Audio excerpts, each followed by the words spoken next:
Do we make 3 hours? Yes! 3 hours, baby! Let's go! Let's get it. Let's fucking get it. W's in the chat. Tyler 1 beats concert. I don't want a clip. Wait, 1,721 deaths?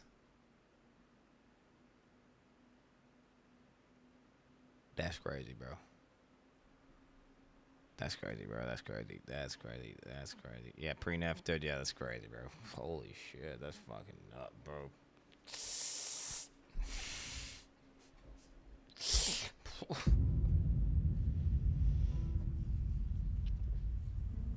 Okay. Check 1, check 2, check 3. Lone ring. Yep. My controller. I actually need to get a drink before we start, though. I do need to get a drink before we start. We're about to start. Yeah, 800 second playthrough. Yeah, second playthrough that I did years later, by the way. Years later. Years later, second playthrough. Like, I died a bunch. Sudden brain fog. I had brain fog. I actually was talking about brain fog at the start of the stream. Although, again, this is like day 5 of no supplements. Do you know what's crazy is I can't even tell the difference between supplements and no supplements. Except for, like, I get slightly less nausea. And maybe the brain fog going away has got something to do with not taking the supplements. It's just starting to go away. It's starting to go away. The other streams are DLC only. This, yes, my death count is the entire game. Every single boss except Michaela. Because of the fact that no one wants to watch me die to Michaela like 700,000 times again after I already did that once. You know what I'm saying? Alright, I need to get coffee and I need to take a piss. Get your pole chains ready. We do though? I might kill her after I kill Radan, maybe, we'll see. I doubt it though. I mean, there's a non-zero chance though. There's a non-zero chance I could, but... I'm sorry, my lovely wife. I know today is the holiday of thankfulness and love, but I have to beat Elden Ring before I ever think about celebrating this wonderful holiday known as Thanksgiving. You will thank me later. Oh, yeah, let's go.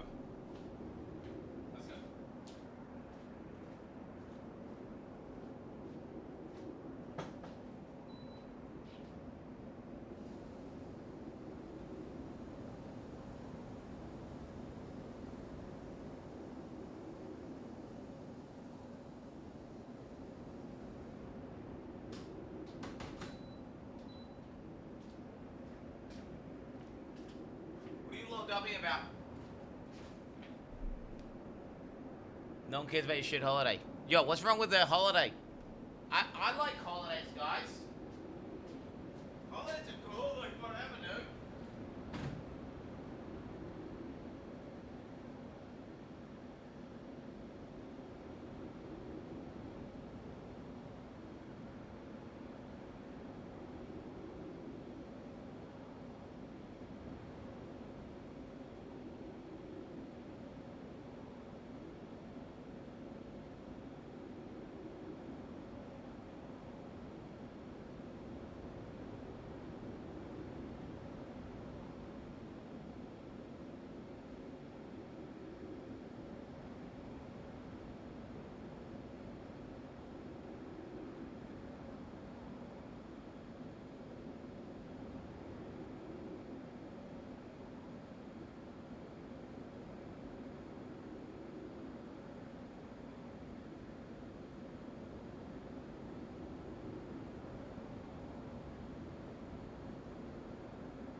Chayat, I will be playing Druid in PoE 2, but only because I'm a furry. I admit it. You caught me. not TT, by the way.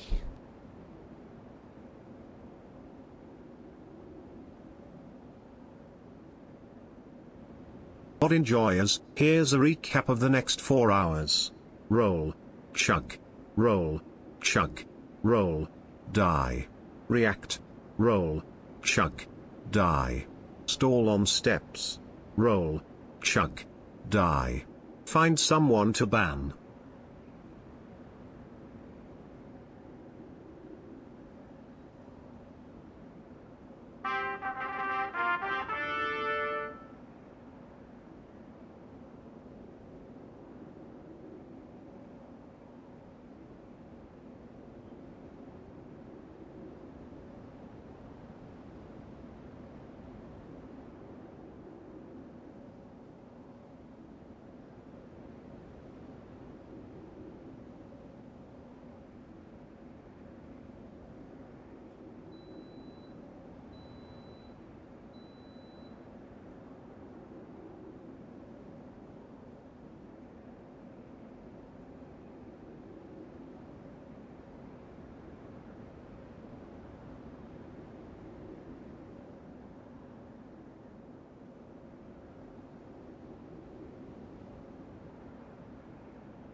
Bro.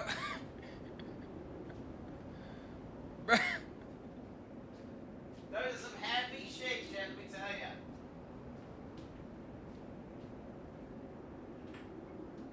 Those are some happy shit.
But, dude, they got some sick MPX. They got some sick MPX.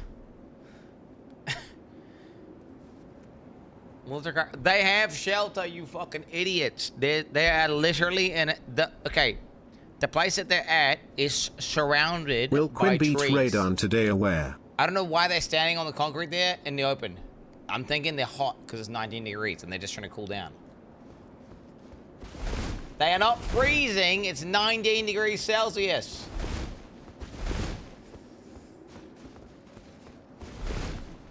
The sheep are not dying.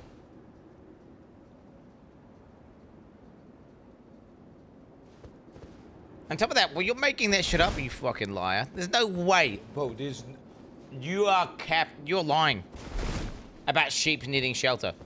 That's just a lie. That's just a lie. That's not even a fucking thing. Like, every fucking... I've seen a million to drive anywhere, and there are sheep constantly in paddocks, and you know what's fucked up? It's not even trees or anything. It's just a big open paddock. There's no paddock. Like, they're just a big open paddock, and they're just stuck in a paddock. With no, which I look at cows, and I'm like, man, these cows look real hot, and it's like a boiling hot day, and they got no trees. Yeah. On top of that, they also do you know what? There's actually a fucking shed down there that they can, like, at least a few of them can go in. Not all of them would fit. There is actually a little shed thing they can go into. But there's usually not do. They're safe. What are you talking about? They're safe. What is this? Have a calculated cold. Yeah, so they can go to negative 15 degrees Celsius, chat. It's 19 degrees. If anything, they are hot right now. If anything, they're hot.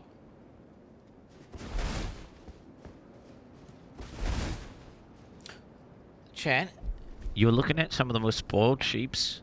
Okay, we have fucking these sheep. If you're hot, they're have hot. Like infinite let them inside and let them enjoy the comfort of the AC, buddy. No, Lil Gup. No.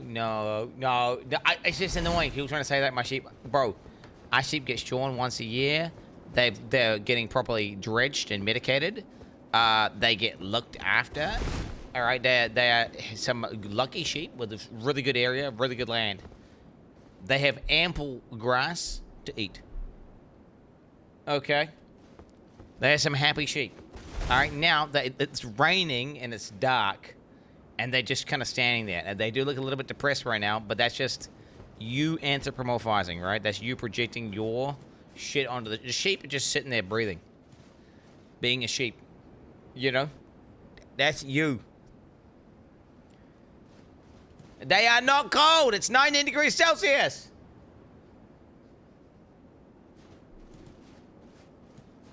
Okay.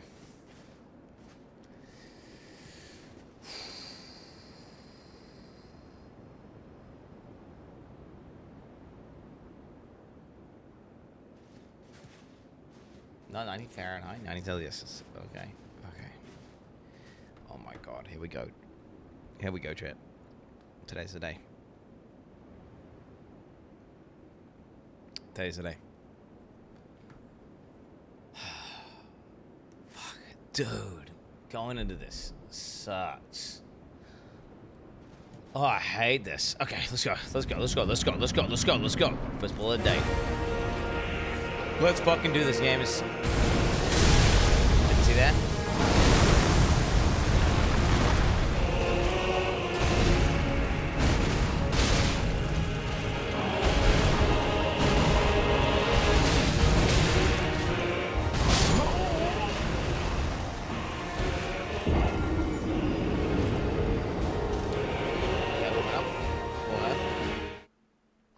Warming up. The old warm up. Okay. The old warm up. Let's get a little warm up in here. Quinn, do you remember when you changed from claws a few days ago because you were afraid you would one-shot this boss? Kinda funny looking back. Yep. Flawless victory.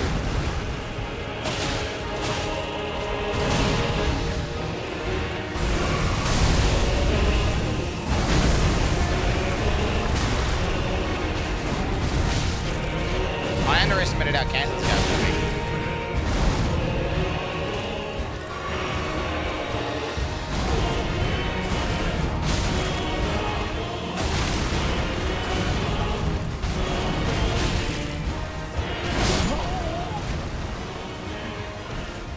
Yes, warming up, Jet, warming up. Warming up, just warming up.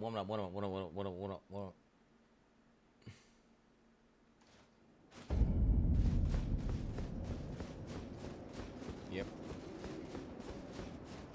This guy's way ahead of the millennia, yeah, for me.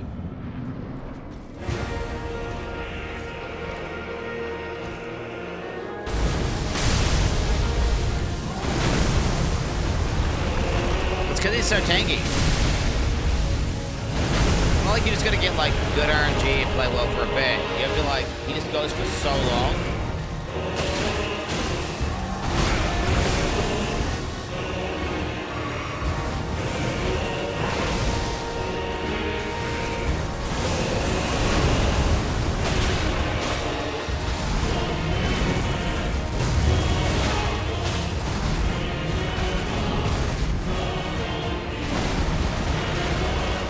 Sure.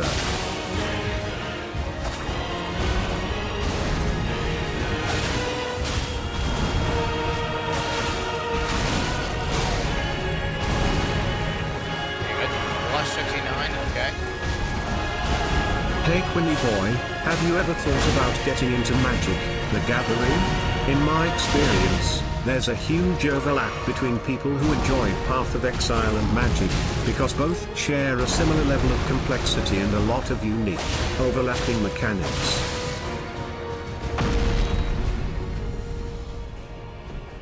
It's a little bit too GG for me, I think. And it's a little bit too slow pace. Okay, here we go. Here we go.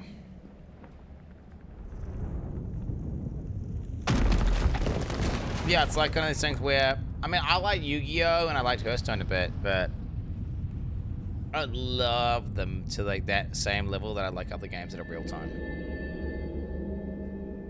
You know?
Oh no, did I miss reacts? Reacts are over, bro. There's some good reacts today, though, if you want to check it out. There's some. I tried out. I met Grok AI was working for the first time today, so that's pretty exciting. Interesting stuff.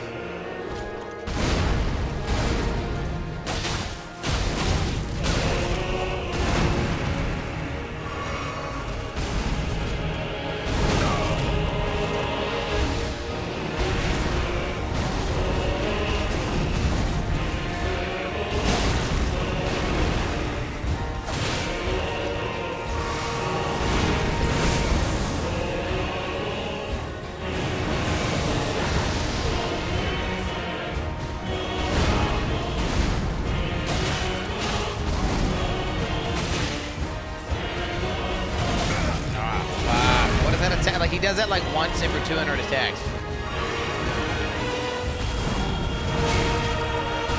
That's why we're down so fucked, just because of how many abilities he has. Like, he's so tanky and he has so many abilities, and they all kill you.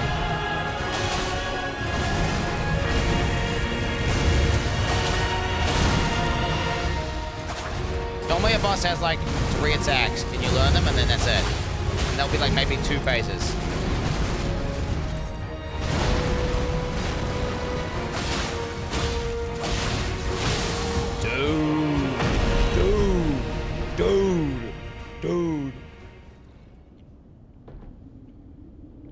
Dude.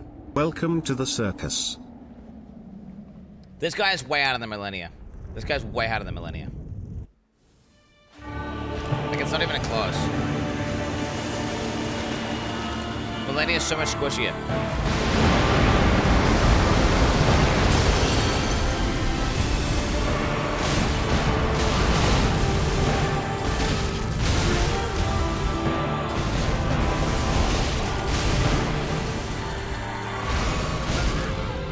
I promise you, 1,000-year voyage guided by compassion.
Fucking die! Fucking die! Let's go!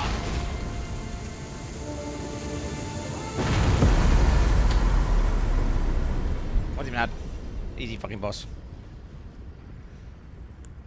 Easy fucking boss. Easy boss. Easy boss.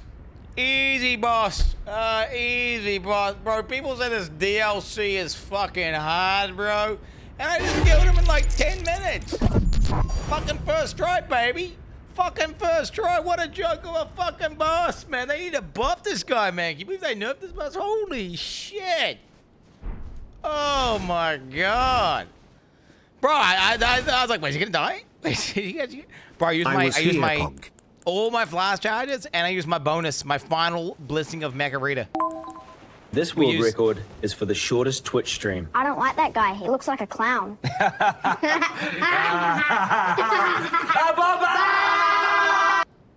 What is that shit, bro? What is that? Nah, okay, I'll admit that was... Wait, how many discs did I have? How many discs did I have? I'll be real. I think I got lucky. Which is what my plan was, by the way. I got a very good series of attacks. I don't know if you saw that. The attacks he did were ones that I could, like, consistently get hits in, and then I just went to town on him. I went to town on him. And I just keep dying in phase 2, until I got a good phase 2 that didn't have, Rodden, please. Oh, I don't want to see any. I want to see any of this. I want to see any. Fuck that. I'm never fighting this boss again, dude. Guys.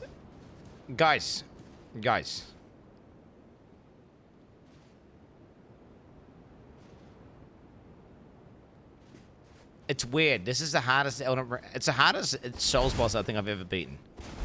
Maybe. Wait, did I die to Ishin, the secret version Ishin in Sekiro more? Maybe.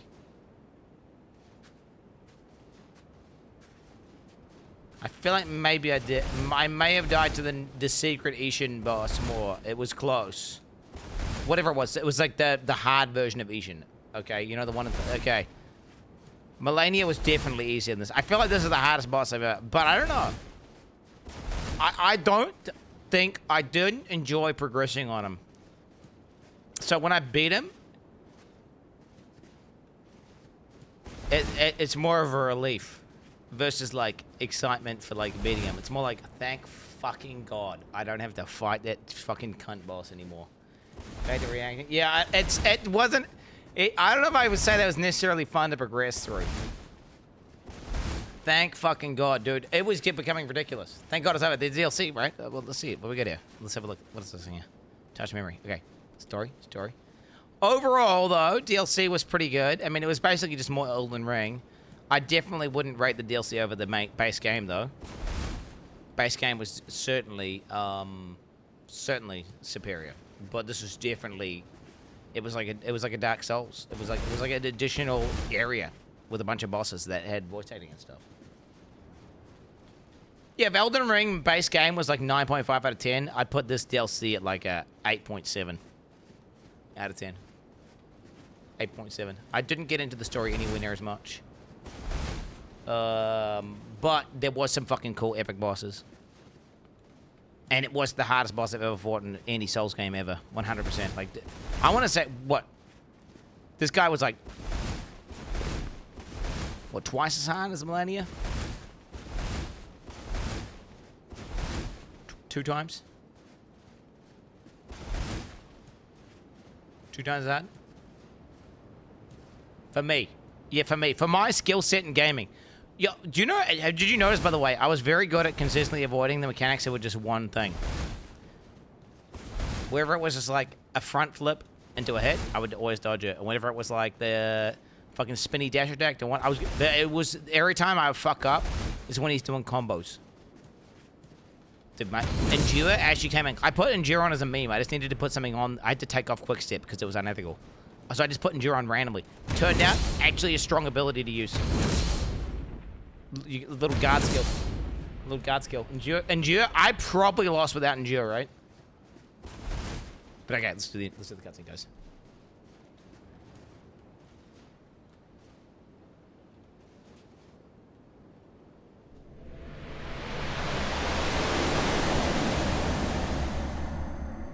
And for there's another phase. It's like phase 3. He like respawns. I think it's over.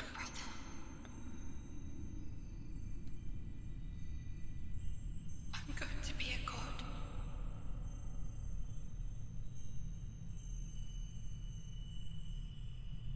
If we honor our part of the vow,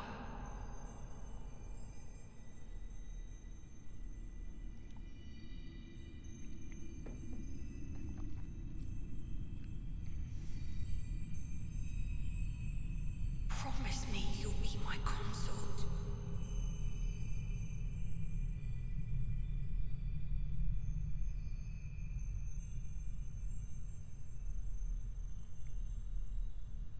I'll make the world a gentler place.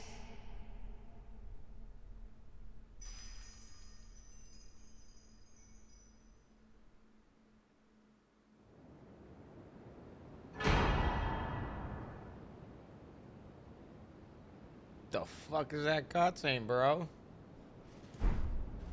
The fuck's that cutscene, bro? Wait, that's what we get? Do I get to ascend to become like the actual god of the realms of whatever the fuck this place is now, or what? Wait, didn't this little fanboy invite me to this place? Wasn't I invited here by the fanboy?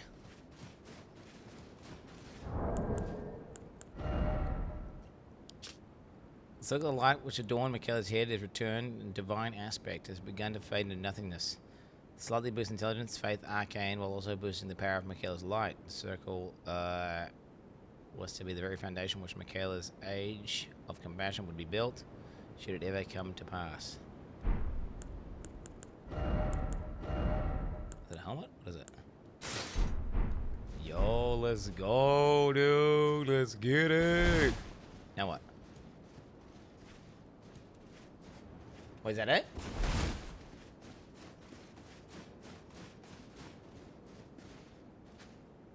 Wait, that's it. We didn't notice credits? I don't get the credits. You told me I don't get credits or anything.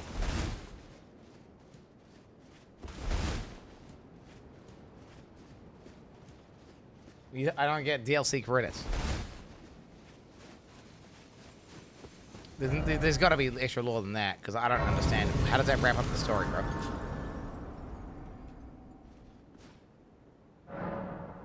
I did kill all the bosses. What are you talking about?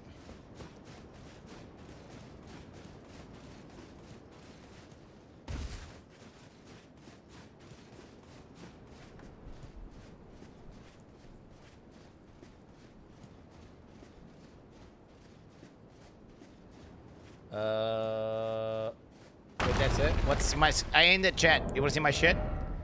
So I beat him with a hook, blood, hook claws, plus 25 with endure, chat. Which, I don't know how good... Wait, let's see like Elden... Wait, let's look this up. Now that we're beating the game. Elden Ring Weapon Tier List DLC. What's a good one? Let's have a look here. Weapon Tier List. Okay, what? Blackhand Blade, Blood Fiend's Arm, Fire Knight's Greatsword. Sword of Night, Rakeesh's Great Black Steel Hammer. Dryleaf Arts, Rising Blade, Leader's Sword. Main Gauge, Shimmy Hand. Wait, what? I didn't use any of the fucking things at the top. Where's that? How do I see that? What do you go to get like the best? What's this? What is this? Oh, how do I know what these are? I don't know what the fuck they are. How am I supposed to know what the fuck they are? Weapon tier list. Every tier list. Holy shit. Is this guy some guy? Some guy made it up? S+. What do we got here? Curved Sword, Blood Moon, Dagger, Moonveil, Godskin, Peeler, Cross. Oh, people were trying to get me to use it, actually. Bloodhound Claws, Greatsword, Scavengers, Wings of Starfist. I tried these and hated them, by the way. I tried these and hated them. Death's Poker. What do we got here? Rodden, please. Naki Baga. Grave Scythe. Oh, Oh. Can't seal. Star for loss. A plus.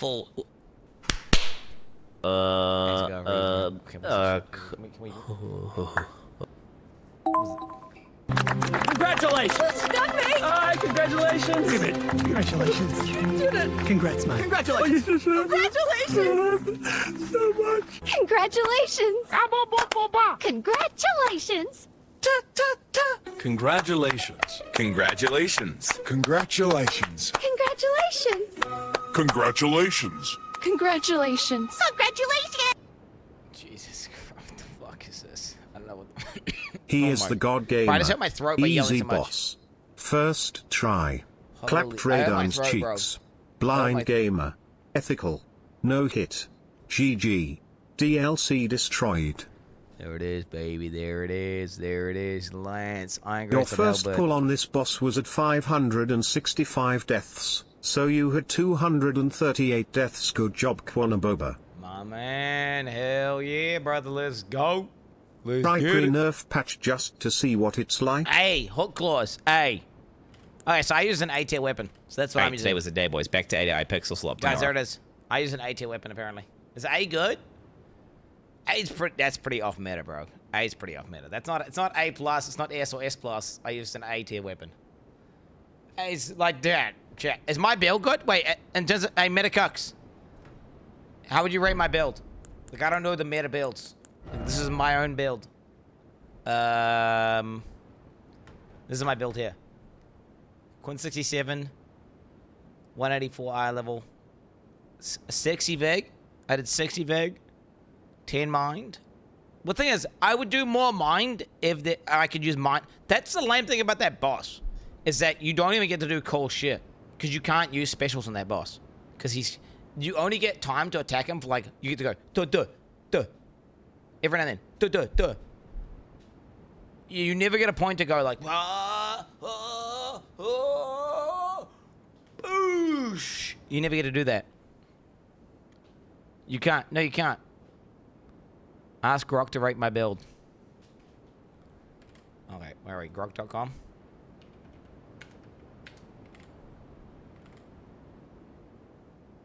All right. I'm ask it. Yo. I just beat Elden Ring DLC, the hardest boss. That's Consort Radon, okay? Big dick. And what I'm trying to find out, was my build ethical? Was it good? I killed him using the hook claws with blood aspect. My vigor was 60. My endurance was 40. My strength was 20. My dex was 53. And my arcane was 61. I ended up on level 184, and I had 15 Scud Tree Blessings. Didn't use summons, no Bloodhound steps, just auto attack, basically, to kill him. Ethical? Bro, in Elden Ring, there's no such fucking thing. You either melt the crustacean twink, or you get your cheeks clapped. 60 vigor? That's not a build, that's a goddamn fortress. You basically rolled up with a brick wall and a pair of brass knuckles, then told Radon you're adopted while nutting on his meteors. 40 endurance? Jesus, that's like putting a condom on a battleship. You weren't playing the game, you were humiliating it. Hook claws, blood aspect, 61 arcane? You weren't auto-attacking. Quinn, you were mainlining hemorrhagic AIDS straight into the poor horsefucker's jugular. 15 scolds? 15? Bro, that's not speedrunning.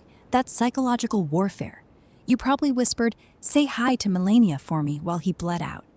But real talk, that's not unethical. That's just efficient. You're the apex predator. You didn't cheese him, you colonized him. Now go shove that claw up my... JK, I'm not a boss fight. Yet. Jesus fucking Christ, this crazy bitch, bro. This crazy bitch on God. This crazy bitch on God. What the fuck? What the fuck? Okay, so she thinks it's ethical. She thinks it's ethical. Okay, so GG noobs. She thinks it's ethical. Okay, boom. Wait, you're telling me there's nothing else? Wait, I get that fucking random ass, like, I was gonna make the world gentle. And then it just cuts out. Is there really no extra lore I can get?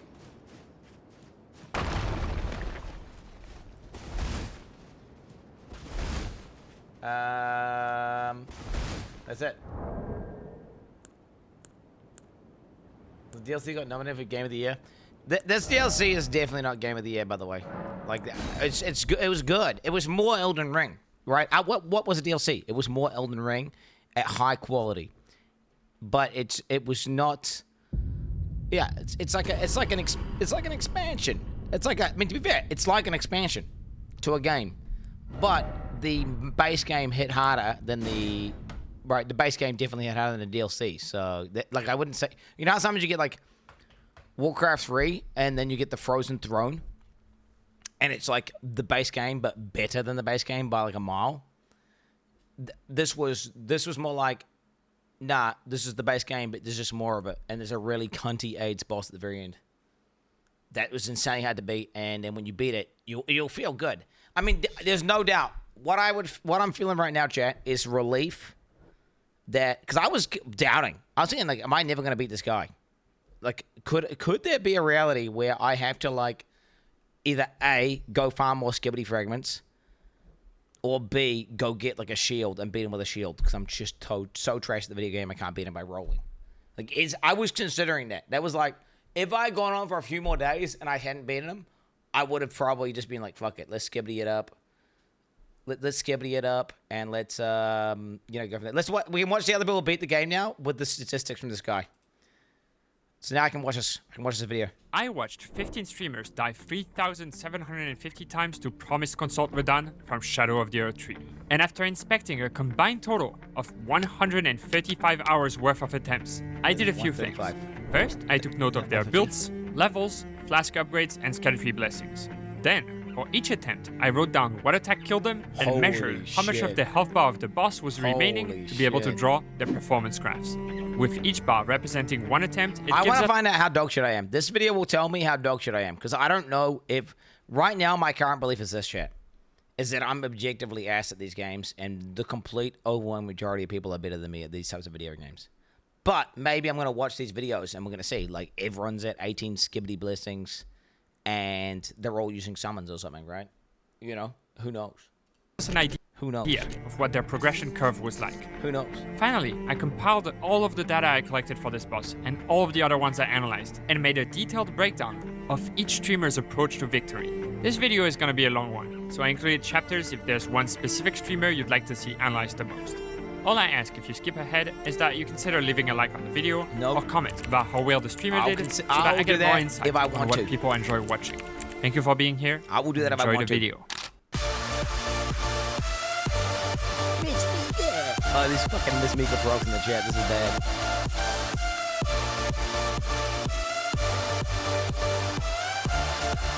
I'm not good. Let's see this. Streams are done.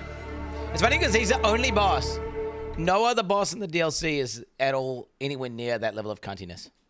Like, he is so aged. Like, every other boss, you can kind of just, like, if you avoid, like, half the attacks and you hit them during the damage windows, the boss dies. So, it doesn't take that long to beat them, right? Every other boss in the DLC, you will beat. Whereas, this boss here, he just kills you. Like, it's not like you get an opportunity to recover. He just kills you. You have to avoid attacks consistently, otherwise you just die because you cannot flask. Which is the fucked up part. Alright. Okay, L2 spam it. Did I spam L2 in that boss fight, bitch? I killed him with R1. I'm pretty sure I only R1 the entire fight. Now that you've met our wonderful cast, let's talk about the boss itself. I'm pretty sure Promised I R1 Consult Redan. I don't even think I did a single strong first attack. time around, and he did so with an extensive list of moves and combos. Luckily for me, a kind soul by the name of Big Boss already did a huge chunk of the job by categorizing all of them. So let me just steal that real quick, add some numbers so that each attack has a unique ID, and voila.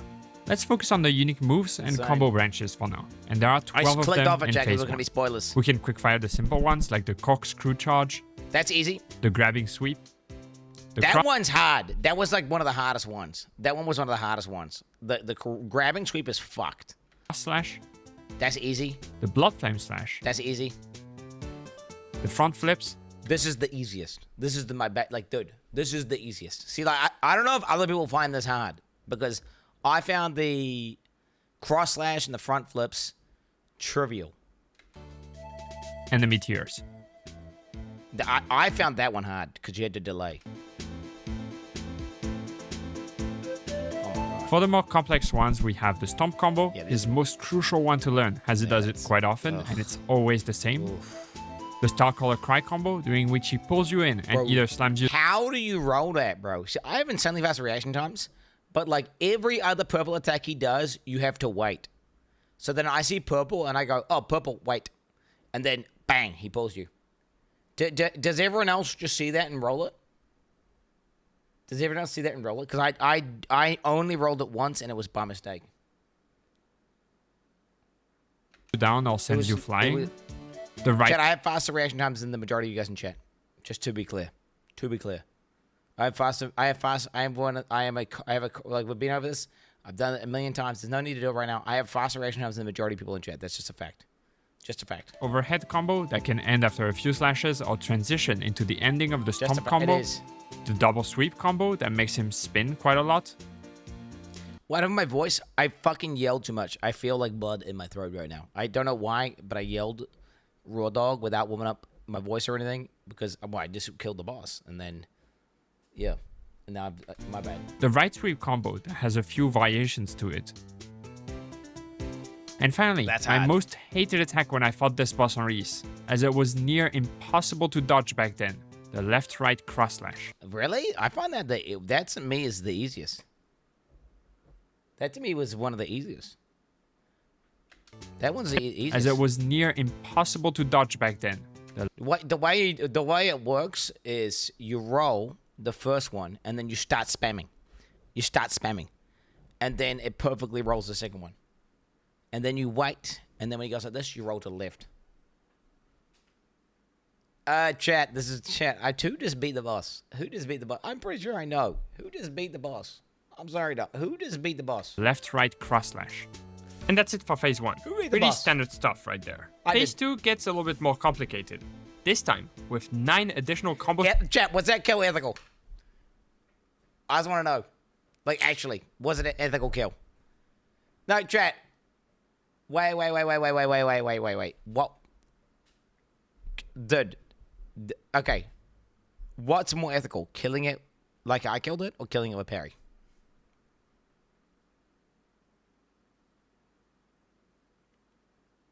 Okay, what's more ethical? Killing it like I did or killing it with block? Just blocking with the shield.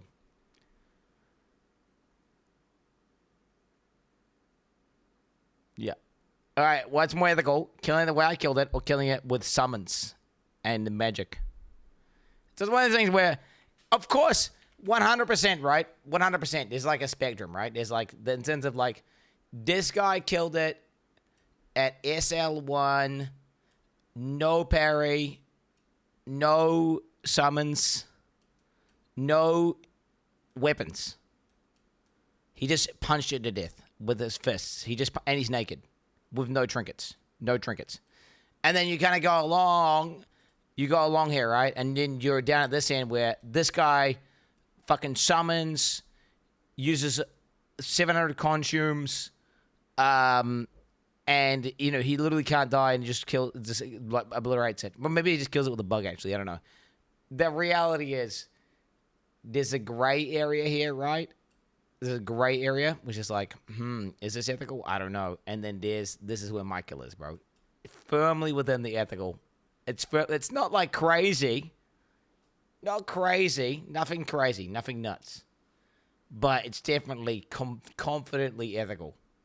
No bloodhound steps. No summons. No S-tier weapon. No crazy overlevel. No insane skibbity frags. It's confidently ethical. Okay? Shut the fuck up. It's a confidently ethical kill. If you say, you can say whatever you want, but I know after dying to that boss 200 fucking times that if I did not learn how to roll all the attacks and learn the entire boss fight, well, then I would have absolutely lost. And the only way I was to get through the boss is because I learned the boss's timings over a period of days, which is ethical, right? I had to sit there dying hundreds of times and spent many, many hours learning the boss.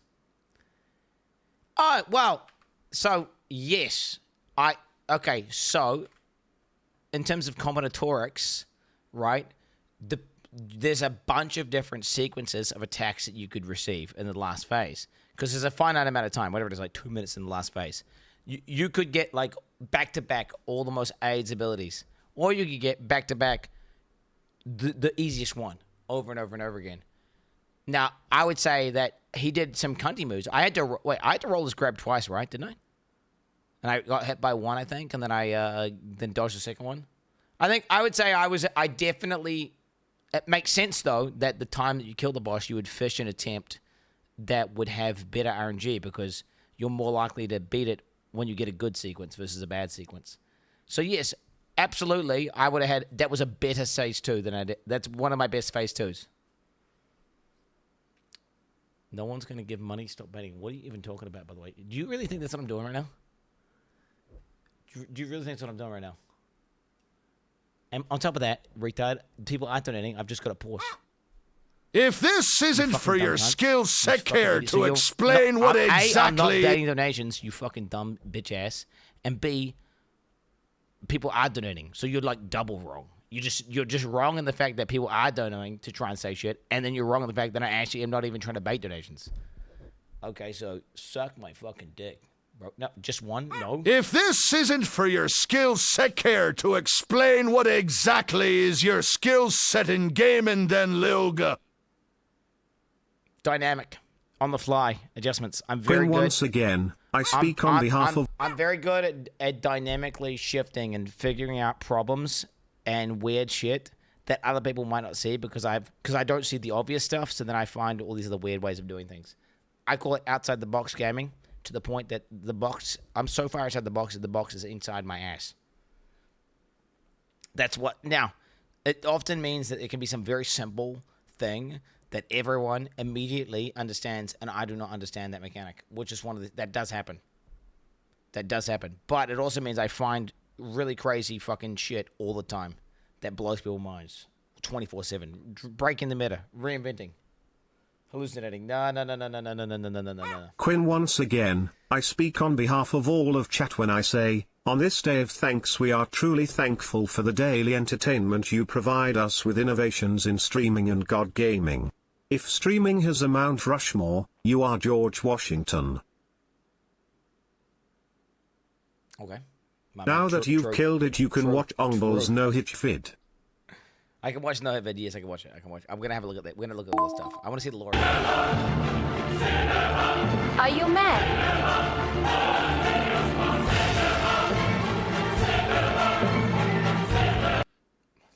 Okay, good stuff. Good cinema. There it is. Okay, badass. Turbo. Congrats, Quinny. Can you look up a twin blade or bandit sword bleed kill on Radon and see how Faster should have killed him? Smiley. But that's the thing where it doesn't. It's like what's one thing. I don't want an unethical weapon that just completely trivializes. Okay, chat. Let's do a poll. Was my kill ethical? Let's see. Option 1, yes. Option 2, yes. Option 3, also yes. 10 minutes of gaming straight into a 45-minute video pause fest. Aware? Video. You just said video when I was typing. Consort. Redone. What was the point of spending all that time on effort beating the post-nerf clown version of the boss? You will forever not have beaten the boss. 010, Elden Ring DLC failed venture. Okay, you can't wait. 61 arcane, 40 endurance and 85 IQ. You are on the verge of a bona fide mental breakdown, and your voice is run ragged from screaming cope. Congratulations, because you really needed this. I burned the voice when I won, by the way. When I won, I screamed too loud, and I actually have damage. Like I can. Millennia, Blade of I Mikela. can taste blood. Like I've yelled too loud that I've fucking done some shit. I hate that when I spoke out like that. Let's have a look here. So it'll be instantly a bunch of people say it's not ethical, but then the reasonable people will come through in a little bit. Reasonable people will come through. The slash combo in the video he said was impossible to dodge pre-nerf was literally almost impossible to dodge. Could not spam roll it, etc. There we go. It wasn't spam roll. You have to roll. You would time the first roll correctly, and then the second one would be innately correct as long as you spamming during the current roll. That's how it would work. Starters, or a total of 21. All of the attacks also get empowered with additional light beams that deal damage and completely blind you so you can't see his neck to move. I can't see a goddamn fucking trash fucking thing. True. You fucking trash, man. I can't see anything. Some of the new attacks. Dude, his hair. What that stupid fucking hair, by the way. That stupid fucking hair. What the fuck is that? Like, I get they want the vibes to be different in phase 2, but like, come on. How are we supposed to see the telegraphs of the attack when you can't see them because there's just hair everywhere, bro? It's fucking dumb as hell. It's dumb as hell. So the Light of Michaela, the Grab, That's some the Blink bullshit. Charge, Oh my god, dude. What is that? What and is the that? Promised Consort combo. What was this? I just kind of like, I vibed As for that. the I have no idea what was going on with that attack, and I would just vibe it. And then sometimes I would just roll it, but you kind of roll whenever you feel. I Combo didn't branches, know we have the Ring of Light one that has quite a lot of variations. When you guys are finding this boss, are you guys thinking in your head like, oh, he's doing this combo, I need to roll now and now and now and now? Or are you just vibing? See, I'm not doing that. I can't do that because I'm not concentrating. Because I'm looking at this, I'm reading a occasional chat message. I'm thinking about what I'm going to do in a bit. I'm thinking about like several things while I'm fighting it. And I'm just like, and then I'll just roll whenever I feel like I should roll. I just had to roll whenever I just kind of vibe. I just vibe out. These guys, oh my, are you dumb? 10% participation is insane, by the way. You're actually fucking banned. You're fucking retarded, by the way. The big Ring of Light combo. I just purely vibe. The Sky Overhead combo. I feel like those Dark Souls speedrun guys who do it all day and everything, their brain is functioning entirely different. Like Distortion's brain is like processing the shit entirely differently to the way I process it or the way you guys are processing. They're like some next level autism shit, right? They're some next level autism shit. And the Dash Right combo. And last, I don't think his mindset's necessarily going to make him really good at. I don't think his mindset would make him necessarily insanely good at certain multiplayer games. It's going to make him very good at focusing on one thing and paying a lot of attention to timings on one thing. At that one, so it's like it's a unique skill set. Not least, the Human Meteor. What the fuck? Now just a small reminder that this boss has had one major patch after release. FromSoft nerfed his light beams and the speed and recovery of many of his moves. They all fought him before this nerf. And without further ado, let's get right into it with... It's not a big patch, bro. Not a big patch. It's a small patch. It's a small patch, bro. It's not a big patch. It's not a big patch. The best performance on this boss, Asmongold. Best performance. Asmongold was level 333. Holy... What? Bro! Bro! What the fuck? 20 skibbities! 333! With Mogwin's Sacred Spear. Wait. Where's that? Where's my... Oh, and an S+ weapon! With an S+! No, what the fuck? Oh, that is not ethical. That is not ethical.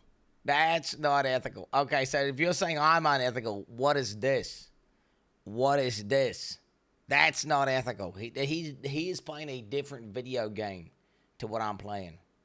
Okay, that is a different... Now, I'm not saying he's claiming to... I'm just saying that's a different video game.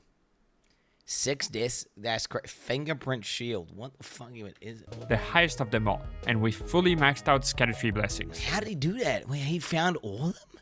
How did he find all of them? How did he find all of them? Google G, nah. He was using Mogwin's Sacred Spear and the Fingerprint Stone Shield. Starting from the Mesmer fight onwards, Asmongold completely changed the way he played Shadow of the Earth Tree. He went from a jump attack oriented build to a highly defensive shield poke build. This allowed him to pretty much bypass Radahnn's first phase with minimal effort during his first attempt. However, despite having the best first fight performance out of anyone here, he still perished during the second phase. I think this might actually kill me. What the fuck?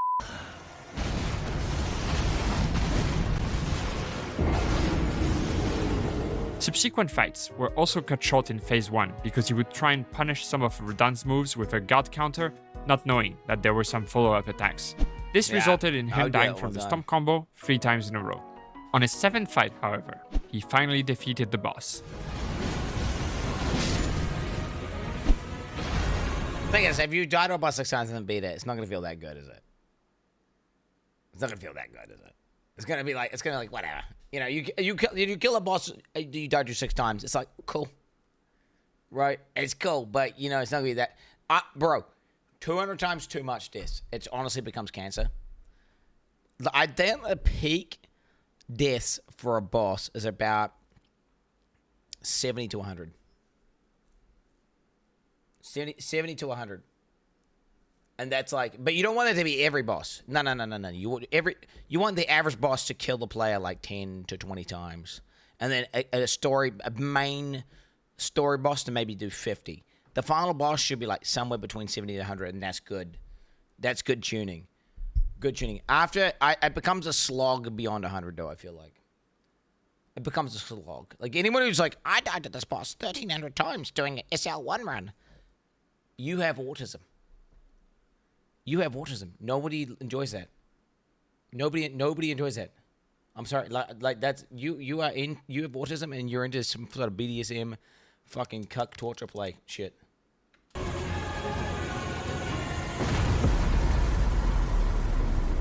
This brings his total deaths against the Lion, Relana, Mesmer, Romina, Leda. There's 0 deaths on that fucking bud. 7, 9, 52. He died 52 times on that?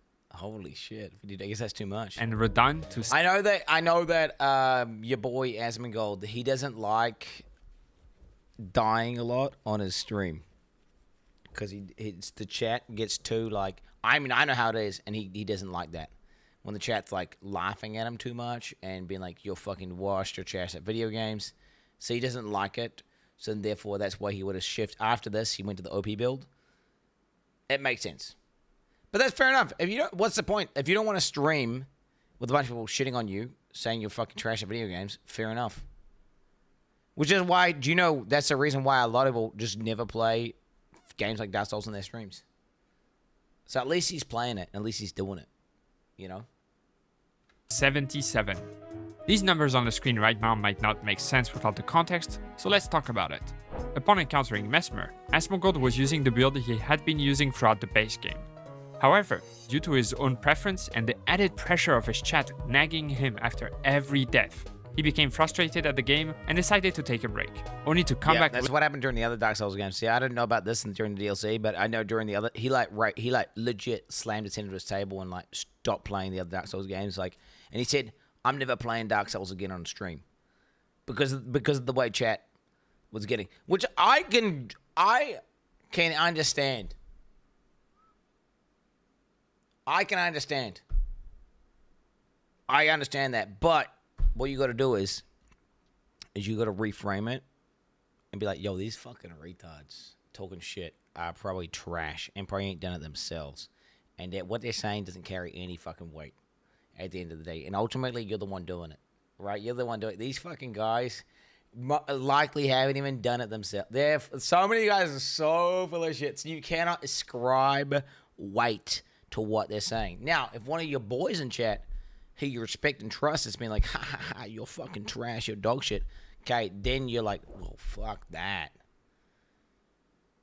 Like, what the fuck? Like, you know, okay, so Rex says some shit like that, you're like, this fucking bitch. This fucking guy. You know, but then I think to myself, actually, he's joking. He doesn't actually mean that. He's just, you know, he's just joking. Later, with a completely different approach. Yeah, where is that Kaiser Rex today, huh? Where's that pussy little bitch at today? What's going on? Okay, is it X? Where you at, pussy? Yeah, little bitch. Dude, he was farming. Dude, he was farming vibe offs which is like farming negative emotes is so easy to do, and it's fucking lame. Okay, it's lame. It's way cooler to farm positive emotes like low W's. Okay. And build. Remember that I am not a judge of character, and I only watch a few of the streamers presented here. I know Asmongold is a controversial streamer, but I actually find it commendable that instead of dropping the game and leaving with a sour taste, he decided to change his approach and ended up finishing the DLC in a way that would lead to less frustration and more fun on his side. He eventually said he loved the DLC, so it ended up being a positive thing. And I understand the confusion coming from the people who think the best part of these games is learning the bosses and overcoming seemingly unsurmountable obstacles. Because it's also what brings me the most satisfaction.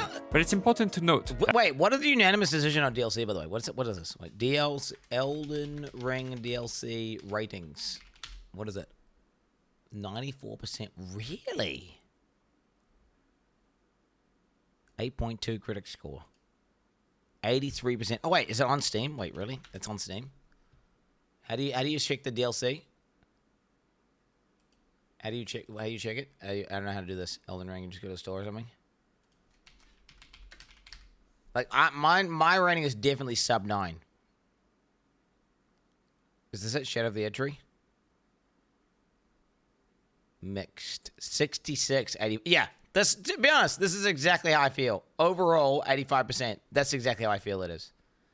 Legit. It's not a 9 out of 10, but it's definitely not bad. It's definitely good. It's high quality, and I didn't feel like I got scammed. It was, like, good. No. Even if I killed Radon more easily, I still wouldn't have. It just was. I don't know what to tell you. You gotta understand.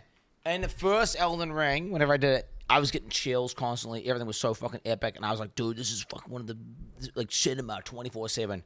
And I guess maybe I'm just desensitized to it now, or this one just didn't hit the same to me. But it was still fun. It was still challenging. And it still was really good. And there was some really cool looking zones. But I'm just saying, it didn't elevate beyond the base game. In fact, I would say it was like the base game, but probably a little bit worse overall. Which is one of those things where I wasn't, 85%, fair enough. That's still better than like 99% of games that released, by the way. Still really good game. What makes Elden Ring and Souls games as a whole so special is that they give you the tools you need to customize your experience so that many people can find their own source of fun. In the end, I only have a limited view of Asmongold's experience with games, but I can say with 100% certainty that he had a better time poking Radon through his shield than dying over and over to Mesmer. And that's what matters. And with an average of 12.8 deaths per boss, he actually ended up being our second best performing streamer overall. Let's not waste any more time and talk about the person who died the least, Distortion 2. This motherfucker. This guy.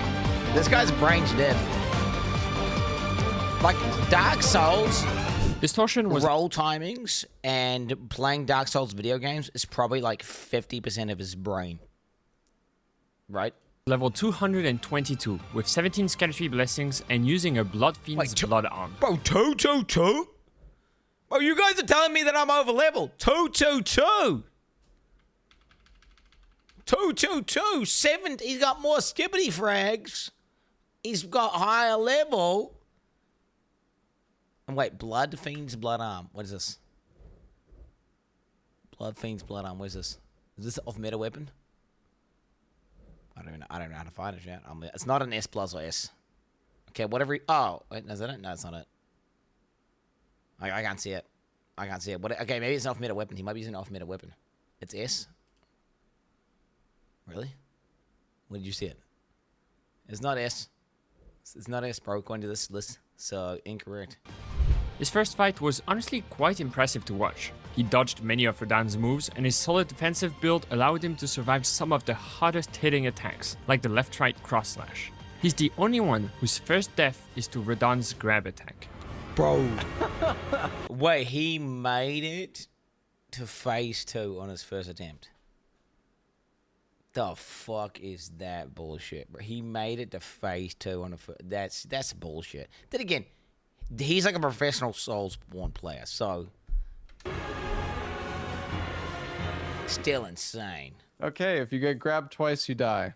On his 13th fight, he finally reached the human meteor attack and survived it. But then he got stuck in a loop of getting hit and having to heal, which meant he wasn't able to land a single hit on the boss. This is one fight that would have been 100% won post-nerfs, especially with the added recovery time after each move. It took a few more fights to get another good Oh, great, dude. Yo, whatever, bro. So he would have, so Distortion 2. Well, if Distortion 2 would have two-shot it, that's still a really hard fight. Attempt, but in that one, he ran out of flasks before finishing the boss. Due to his somewhat low amount of deaths, percentage-wise, he's the one to die to the grab the most in an astonishing 12% of fights. The bullshit cross-slash attack killed him the most, which is unsurprising, as this move drove me absolutely insane during my first playthrough. Overall, he was doing rather well, but after dying 25 times, he decided to switch to the Blood Fiend's arm, and the rest is history.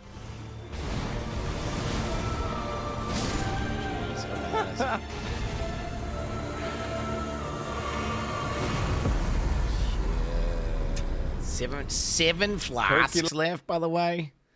7 flasks left. Oh my god, what? Leg. Pretty good. Just for info, this final fight took about a minute, and in that minute, he made Radahn bleed 4 times and staggered him 3 times. Understandably, Well, he staggered the. I see. I didn't get to stagger the boss. I didn't get to stagger the boss once. Is that abnormal? Like, I didn't get to stagger the boss one time. Did I get 2 bleed procs the whole fight or 3?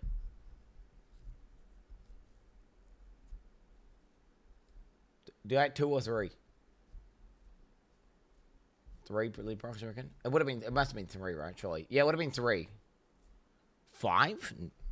Weapon got nerfed shortly after the DLC was released. This brings Distortion's total deaths to these 6 bosses. Bro, what the dude, it must be boring as fuck being this good at video. Like, what the fuck? It must be like what do you do? Like, new Souls 1 game comes out, he just like shits on it like straight away. What, did he just beat the game in one day? He just beats it in one day. It must be like being that good at video games must be a debuff.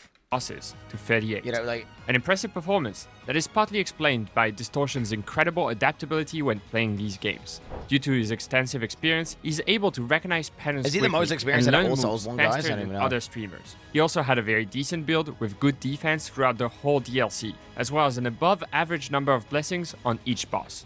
This meant that instead of getting one-shot by some attacks, he was able to get back up and try again.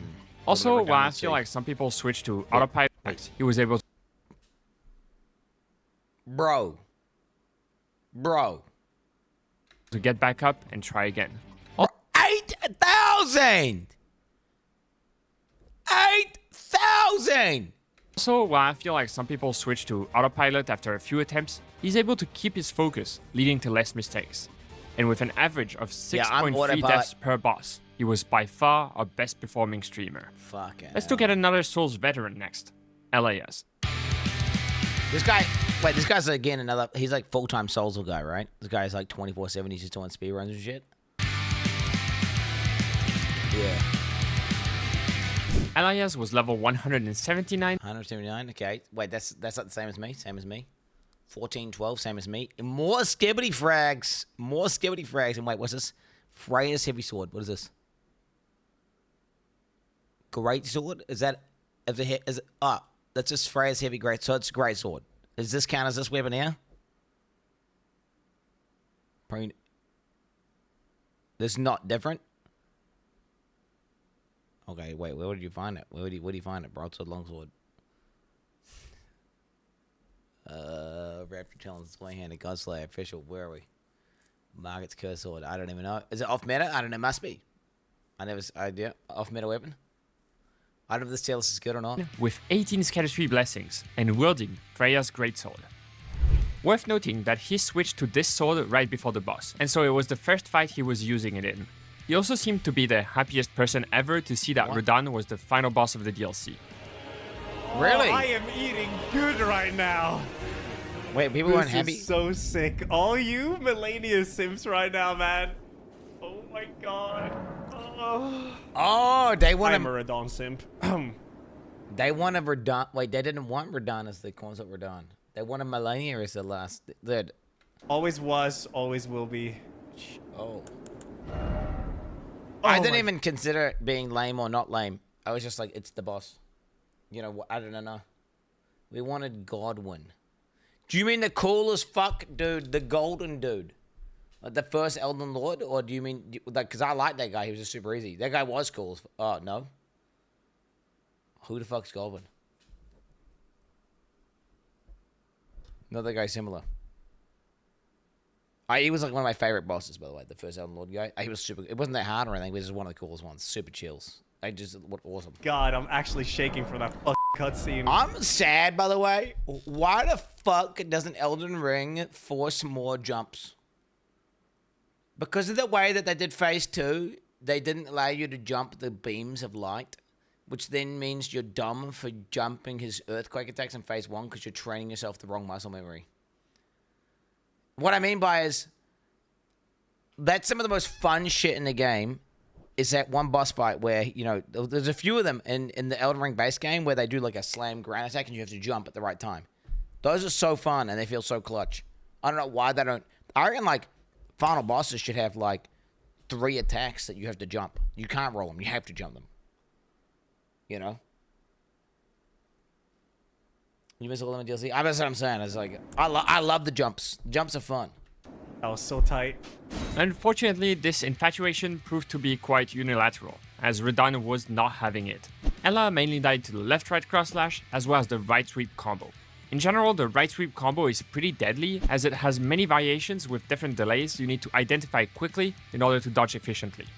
Once you got to the second phase somewhat consistently, the Meteors and the Star Color Cry combo were actually the deadliest moves. They both now have an added follow-up attack that is particularly hard to read and deals tons of damage.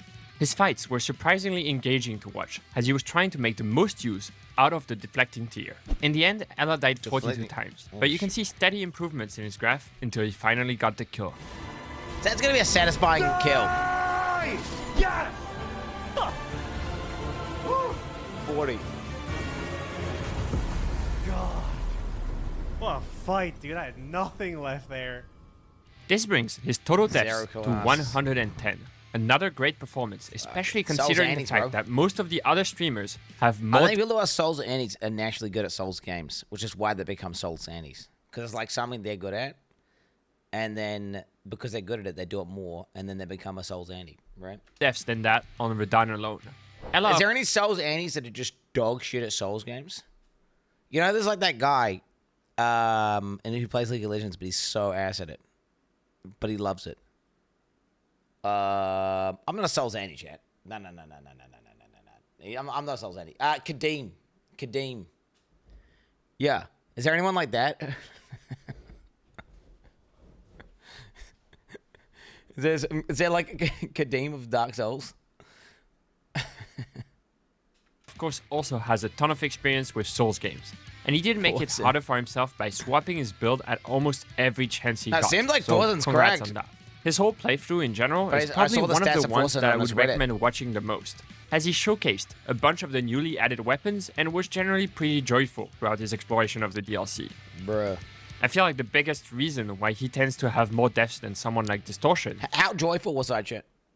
During my DLC experience, how would you rate my joyfulness? 0? No. What are you talking about? No, I had a lot of fun on some of them. No. Nah. I was definitely, I must admit, I became kind of jaded during the Radahn fight. Yeah. Became kind of jaded. 3K rips. Dan Cheesling. Not going 3,000, chat. Dan Cheesling. Oh, wait. He's doing it with like 1 HP or something. You're going to get 100% dial, no matter what. We get some dang Gamba spam in chat. No, he did it. He's not shit. If he killed Melania with that much HP. Is that he's just having too much fun playing the game. He's laughing, dodging moves in real life, and trying to use various moves to beat the bosses, and that ultimately leads to him dying a bit. It makes sense. With an average of 18.3 deaths per boss, he's ranked 3rd amongst us streamers. Moving on, let's look at someone who isn't necessarily a Souls veteran, but still did an amazing job fighting his way through the DLC, Shroud. Shroud. Okay. Look at him go. Shroud was level 189 with 20 over-leveled. 20 frags as well. Ooh. 20 frags. Oh, it's kind of a high level. Bit of high level. Was this heavy Miscarodi? The fuck is this? Is this a good one? Apparently this list doesn't oh, Miscarodi. S tier. S tier weapon, bro. Shroud is a bit of a metacuck. There's no doubt about it. Shroud doesn't give a fuck. Shroud plays to win. Let's not get it twisted. Every game I ever see him in, he's doing whatever the best thing is. Right? He plays to win. He's not playing for. He's just playing to win. Instant. Like, I mean, he ain't fucking around. Every game I ever seen him play, he's playing whatever the strongest thing is, which is fair enough. And then he destroys, which just makes sense because you're good at video games. You play strong shit. You pop the fuck off. That's just how it is. Blessings, the maximum amount, and using a Misericord and a Buckler. He initially went in using his good old Milady, but after 40 or so fights, he decided to try parrying the boss instead of dodging all of its attacks. As you can see from his progression graph, it didn't go very well at the start. But he slowly got better and better. After 40 more fights of improving his parrying, he switched to the Misericord, and things went even better. Well, some of the time at least. I'm be honest, this boss is only difficult because there's so much clutter in phase 2. Phase 1's a joke. Phase 1 is probably the easiest phase out of any boss this whole DLC. Okay, relax. Nah. Not true. Not the case, Round. Not the case. Maybe you're playing parry, but no. I didn't mean like your phase is like easy. I just meant like it's not that hard. But Karma, dude, I'm sorry, okay? Listen, forget what I said. Pretend I didn't even say it. Him focusing on parrying meant the right sweep combo was way less deadly than it was for other streamers, as he would often cancel it before it branches into different moves. However, the left-right cross-slash being extremely hard to parry meant that it killed him about 28% of the time, the highest out of anyone here. After dying 104 times, he became extremely consistent with his parries. Chat, watching this, by the way, I can't tell the difference between the nerf version and the unnerf version. All I see whenever that schizo attack is happening is just like some schizo attack that's happening that you just spam roll against. I don't even... I fought the boss, I beat the boss. I still have no idea what you're supposed to do when he's like doing that schizo attack. I have no clue. I got no clue. Do you know what I do when he starts doing that? I move my controller to the left or the right, and then I just start spamming the roll button, and then I just hope I live. That's what I do. That's how I beat that mechanic. Parrying Radahn over and over during his final fights, no clue. He emerged victorious. It's just like what's going on? I don't know what the fuck's going on. All right. We won't farm for content. Wait. I could have farmed that one for content, but whatever. I could just New Game Plus it, and then people will still think I want it. All right. Well, I'm a little disappointed. I'll be honest. Oh, dude, look at this guy. He's trying to make it look like he wasn't trying, bro. He's trying to make it look like he wasn't. It wasn't even that hard, bro. He's like, hey, he's doing the duck method. This is where you're paddling desperately underneath the surface of the water, but on the surface, okay, you're remaining calm and steady.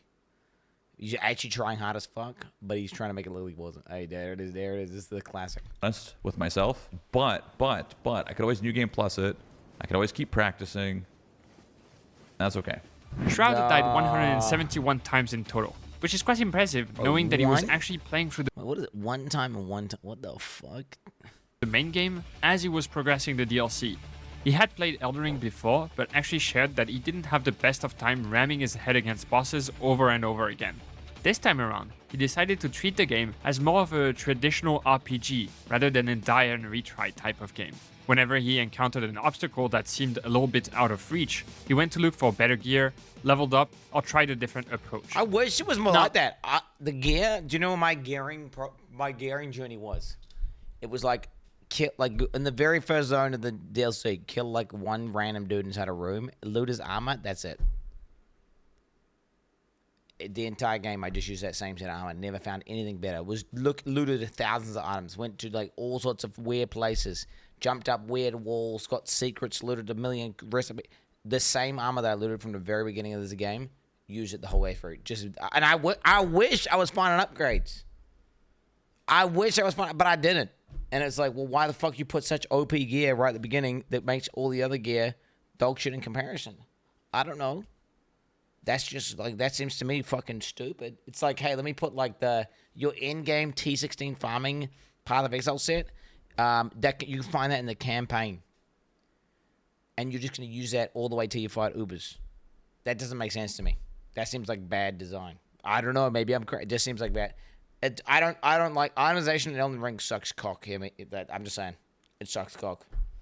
I don't mind the weapon itemization. That's cool. Picking your Ash of War. That's cool. Picking out scales. That's cool. The armor equipping part of it, I think it sucks. I think it sucks. They need to redo armor in this game. The whole armor is fashion. That's lame, bro. I want armor. I want to like synergize with my build and have items that are exciting to loot. And I'm like, holy shit, that's gonna make me so much more OP with this thing, or that's gonna be synergized perfectly with Bleed. But that's coming from a person who likes more depth in their RPGs. Obviously, a lot of you guys probably appreciate the simplicity of like this number up better, and I can still do my light roll. GG, cool. That, and you just like that, which is fair enough. Which is, you know. This is just, I like more depth, but other people don't. I'm just saying what I like. That doesn't mean he didn't retry bosses to learn their movesets and do better, but it meant that he wouldn't accumulate hundreds of deaths on every boss without considering other options first. He added that the game was immensely more fun for him with that approach, and I just thought that was really cool. That's one option that is a little bit more intuitive in Elden Ring than in the traditional Souls games, due to the open world nature of the game. And I'm glad to see that it helped people get into these games in the first place. With an average of 28.5 deaths per boss, Shroud comfortably landed in the 4th position on our list. Damn. Next up is someone that isn't necessarily a Souls player, but still chose to have the DLC be even harder by playing on New Game Plus. His name is Point Crow. Oh, he was doing and fresh. I'll be honest. I'm sorry. I'm gonna skip this guy. With everyone, how it was. I'm gonna hate watch. I watched half of his YouTube. I watched like 4 minutes of his YouTube video yesterday, and it triggered me so much that it was because I'll be honest. I'm skipping him because of the fucking goldfish thing. Dude, just don't make a YouTube video. If you're gonna overlevel your goldfish to just have the title "My Goldfish Beat the Boss." And you gave your goldfish hacks. Your goldfish didn't beat hacks. Your goldfish didn't beat the boss. Like, think about this. The cool thing about like a goldfish beating a Pokemon game is because it's playing the base game that you're playing. And if it can actually beat the Pokemon game, that's insane. That's crazy.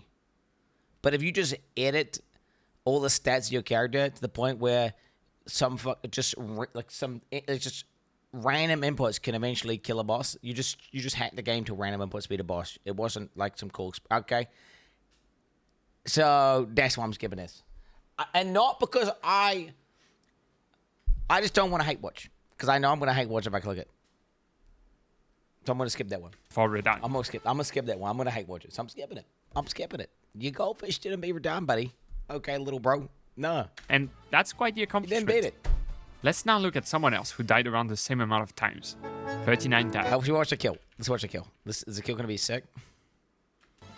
Just behind with an average before one, but and get after the really.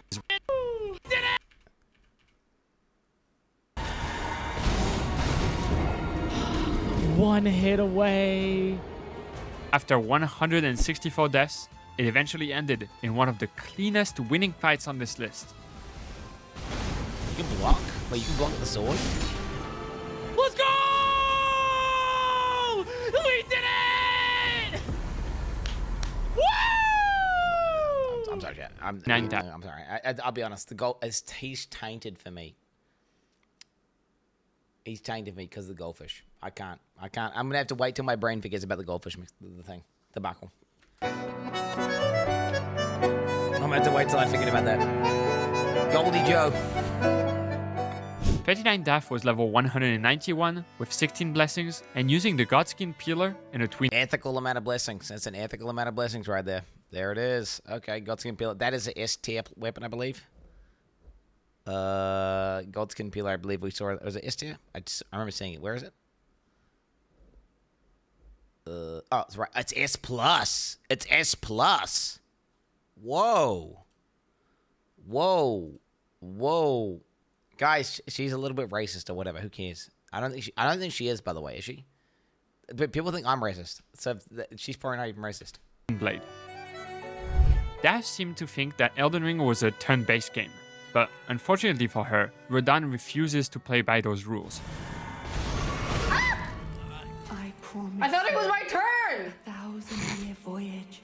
It was not my turn. As you can probably guess, her main problem was that she struggled to find long enough windows to punish with a jump attack in phase 2. Once again, I do think that's why the boss was nerfed the way it was. This also meant that she would often die from attacks with a quick wind-up, like the right sweep combo or the left-right cross slash. She would dodge a combo, try to heal or punish, but get hit by the next move before being able to complete either. Her progression curve was one of the more... That feels it's so oppressive, bro. Okay, and that this is speaking from a nerfed Andy point of view. The boss feels so oppressive. You know, other bosses where you feel like, man, there's just like no chance to recover, and he's just always attacking.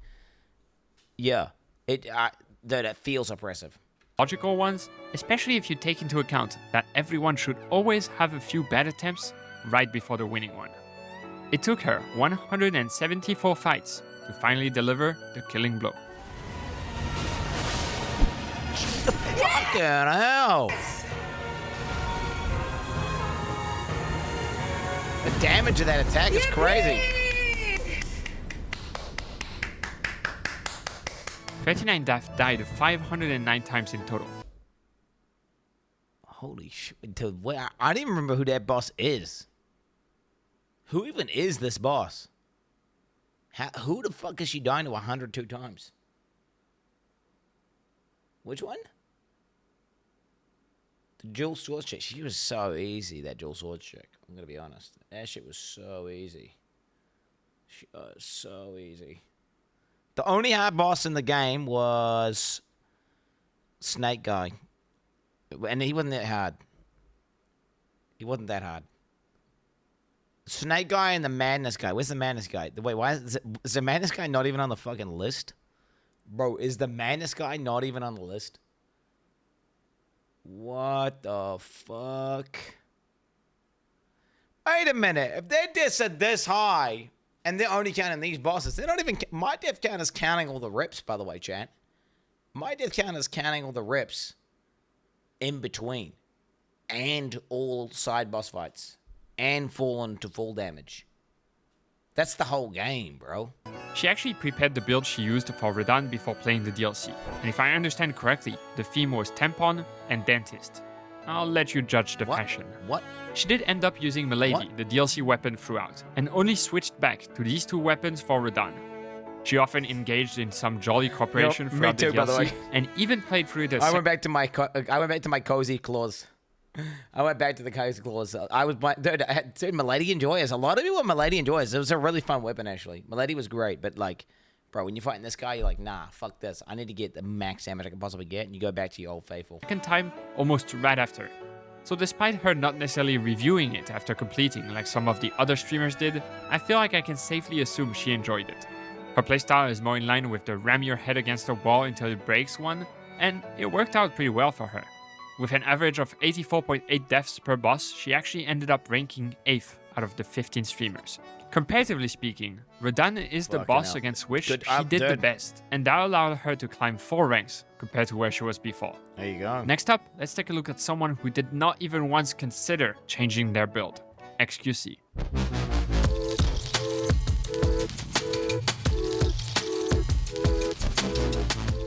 XQC was level 170 with 16 blessings and using the giant crusher. Okay, that's ethical. This is the heavy giant crusher.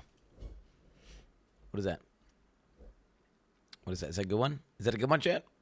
I can't see it. Heavy. I can't. It's not. I can't see it in S plus or S. Best strength weapon. F tier. Wait, F tier? No, what do you mean F tier? It's not an F, bro. I wish I could scroll. This is stated. It was S. Okay, so it was an S tier weapon. Okay. His strategy was to use the weapon's Ash of War as much as possible and play quite aggressive to get staggers. Holy but shit. That was very risky. He still did rather well though, and you can see from the graph that he was getting better and better. On attempt number 200, he encountered the human meteor attack, and his reaction is probably my favorite, especially given what happens right after.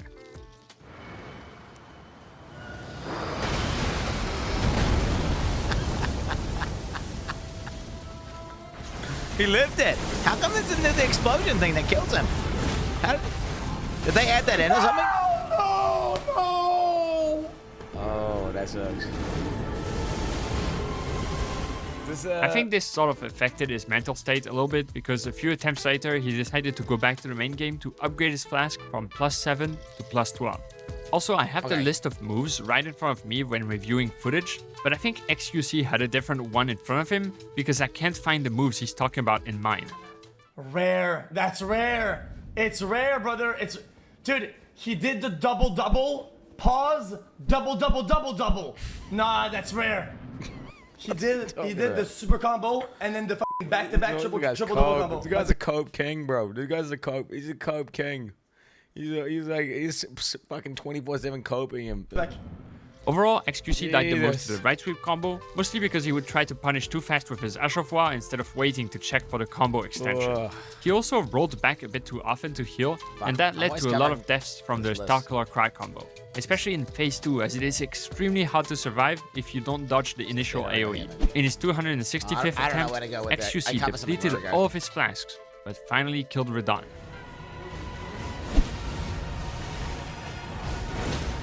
Boom!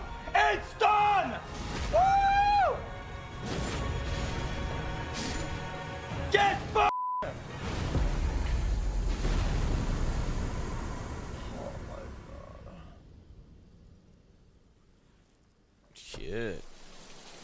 Shit.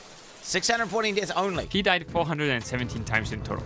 Ironically, he's 600 deaths. Is this just for DLC? Did he only do DLC? Guys, either way, I'm looking at it. These guys do a knockdown that does more damage than my bleed proc, by the way, and I did no knockdowns. So, and they're doing 3 knockdowns per fight, which is literally, it seems like it's exactly the same if you're playing a strength weapon. Like bleed versus dex, it seems to be the same. Kind of the opposite of what we've seen before with Ella and Shroud. He never swapped his weapon or build and kept going at bosses until they went down. His strategy never evolved.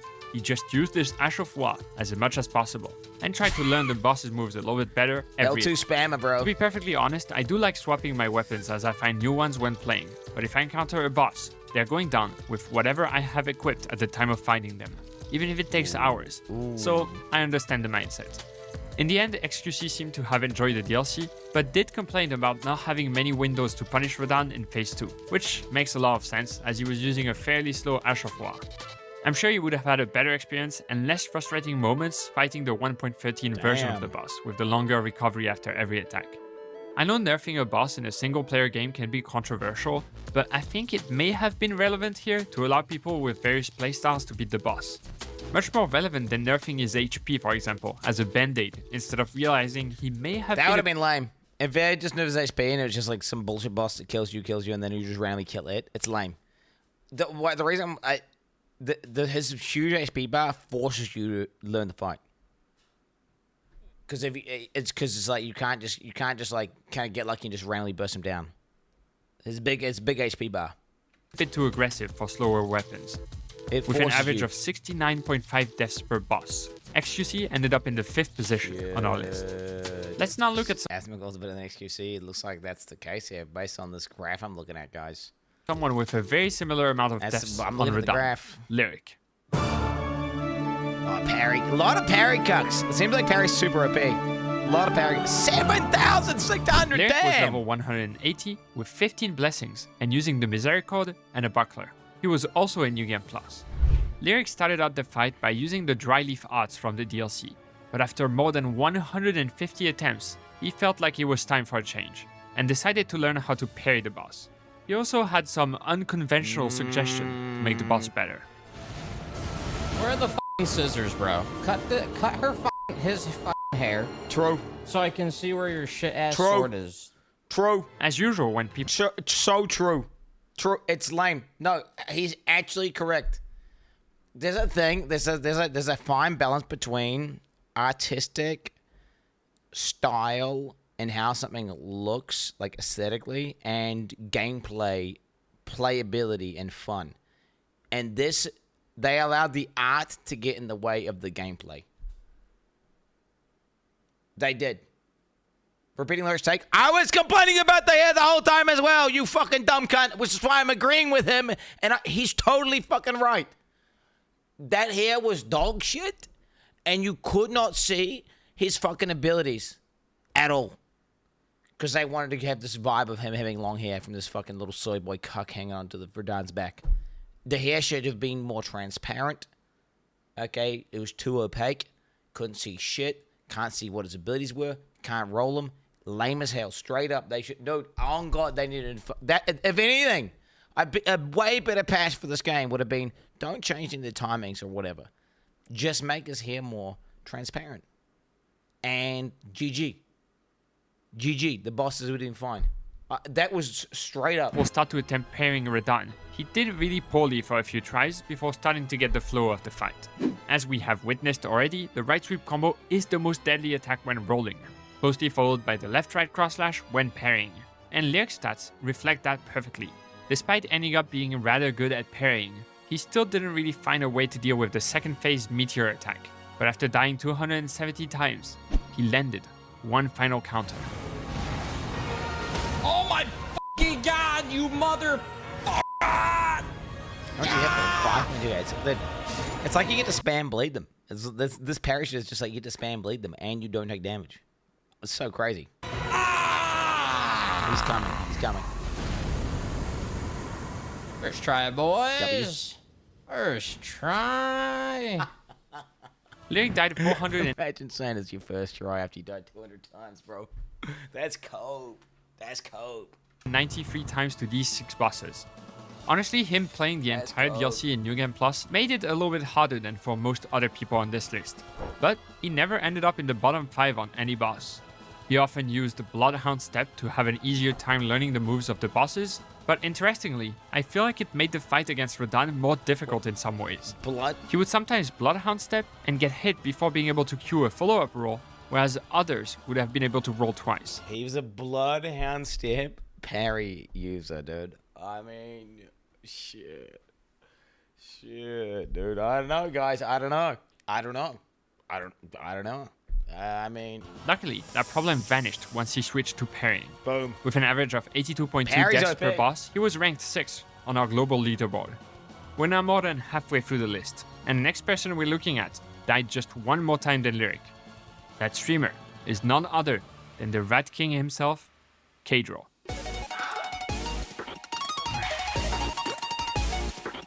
K-Draw was level 166 with 14 blessings and using the Star Scourge Greatsword.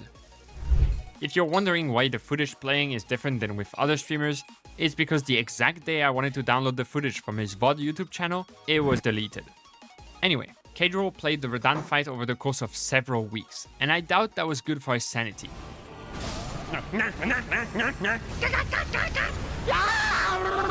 What is that? What is that? He just like actually Kaiser me or some shit. Can someone tell me how to dodge that? It's for Darko. His Radahn game plan was pretty straightforward. Use the weapon he'd been using this whole time and jump attack him to death. Unfortunately, while going to bed and coming back the next day is usually quite the buff and helps defeating bosses, taking week-long breaks isn't. And so his graph is quite sporadic. That's the most convenient way to progress a boss, by the way. Is you go till your sanity can't take it, then you stop, and you come back next day fresh, and then you just keep doing that. That's the best.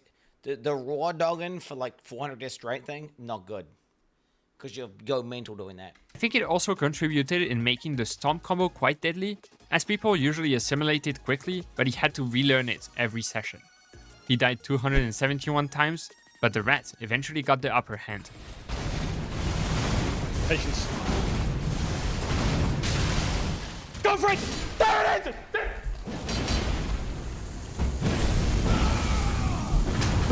There it is! There it is! There it is! K-Draw died 527 times in total. he had the slowest pace through the Holy DLC, shit. due to him not going all in on it, but playing in shorter sessions while keeping his regularly scheduled content intact. The biggest flaw in his overall game plan was not always paying attention to which windows he needed to punish during, or trying to land a jump attack during a neutral state. I think this is why some of the faster bosses, like Radahn or Relana, were particularly challenging for him. He didn't necessarily explore too much, and that also meant falling behind on Scatter Tree Blessings. Something that is hard to quantify, but definitely makes bosses more difficult. I'm not saying anyone rolls attack properly. Everyone I'm watching just fucking spams roll and is confused as fuck. Like, either they sit there blocking it, doing some block bullshit, which is cheating. You're not allowed to do that. Or they just fucking confused and spam rolling. I'm just saying, that attack is fucking dumb and stupid, bro. It's stupid. With an average of 87.8 deaths per boss, he ranked 9th out of the 15 streamers. Next up is a person wearing a red cover for the cheapest Mesmer cosplay ever made, Ludwig. Oh shit. Is it possible for me to challenge? Ludwig was level 150. Challenge, do not hate watch. Difficulty, impossible. 7 with 18 blessings and using the Dragon Hunter's Great Katana and the Great Katana. He encountered Radahn rather early, but was smart enough to realize he wasn't strong enough, and went exploring for an entire day before trying to defeat him. He was visibly confused by 2 concepts that were ruining his focus though. He didn't know what a consort was, and also didn't know what a Great Rune was. The first time he reached phase 2, he shared some valuable information. Yeah, we're beating this maybe in an hour. I've heard phase 2's the easier phase. Ludwig is the only person that actually died from himself. Twice.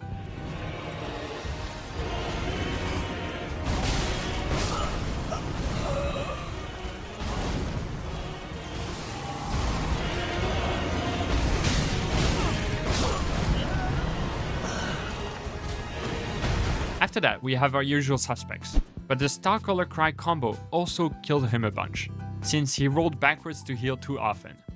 He's also one of the people who reached phase 2 the least often, with only 29% of his fights getting there. On his 285th attempt, despite his heart rate getting dangerously high, he finally beat Radahn. Let's go! Let's fucking go, dude! Yes! Fuck yes! Oh, it's the perfect fight. Use every fucking potion, every trick in the fucking book. Oh, yes, dude! Holy shit. Ludwig died 586 times. It wasn't fake, his heart rate's up, bro. What are you talking about? 6 bosses. Just like Quin69 will mention later in the video, he decided to go for... Does heart rate monitor, does heart rate monitor, does that elevate the stream? So I used to do that back in the day, but it was just too much hassle.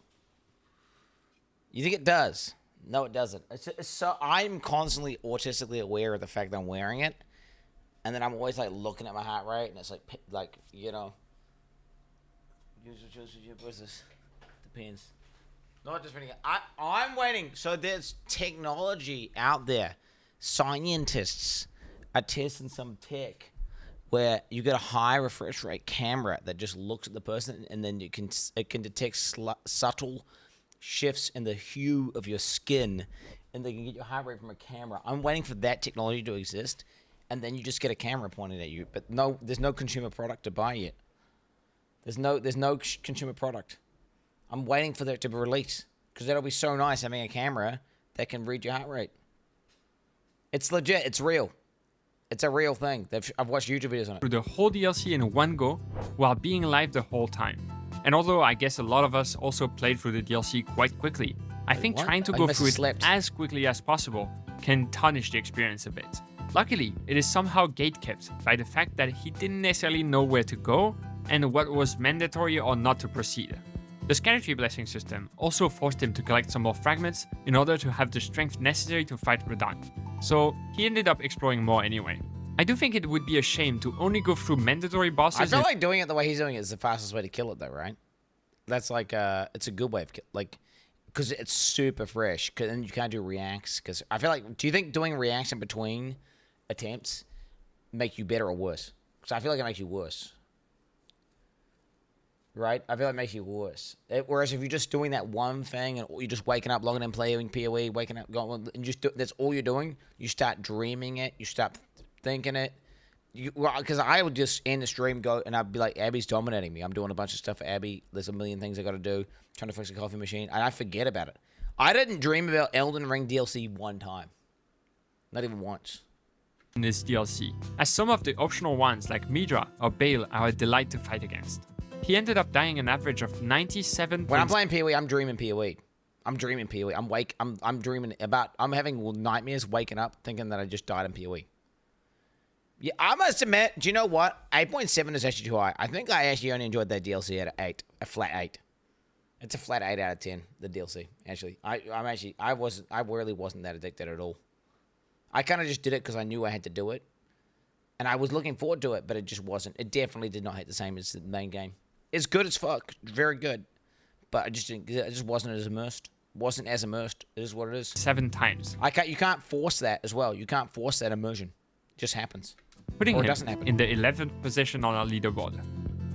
Now for someone who never stopped being motivated, Koseki Bijou.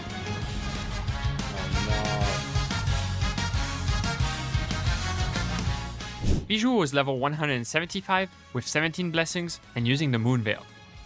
Okay. She was really invested in the fight against Radahn, so much so that on the 3rd day fighting him, she raised the stakes. Oh yeah, I have dinner plans, but those are like later in the day. But I told them, right?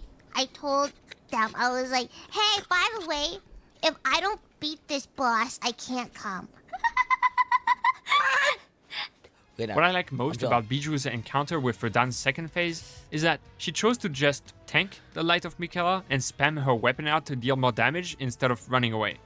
She was also definitely wearing clothes during her first encounter, so I guess she decided they were superfluous. Being naked has its perks, but it also means taking a lot of damage, especially from moves like the left-right cross slash, claiming her life 50 times.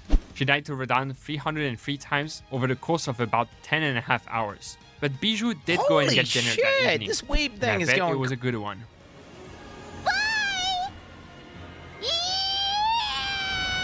How do they get so many attempts in so fast?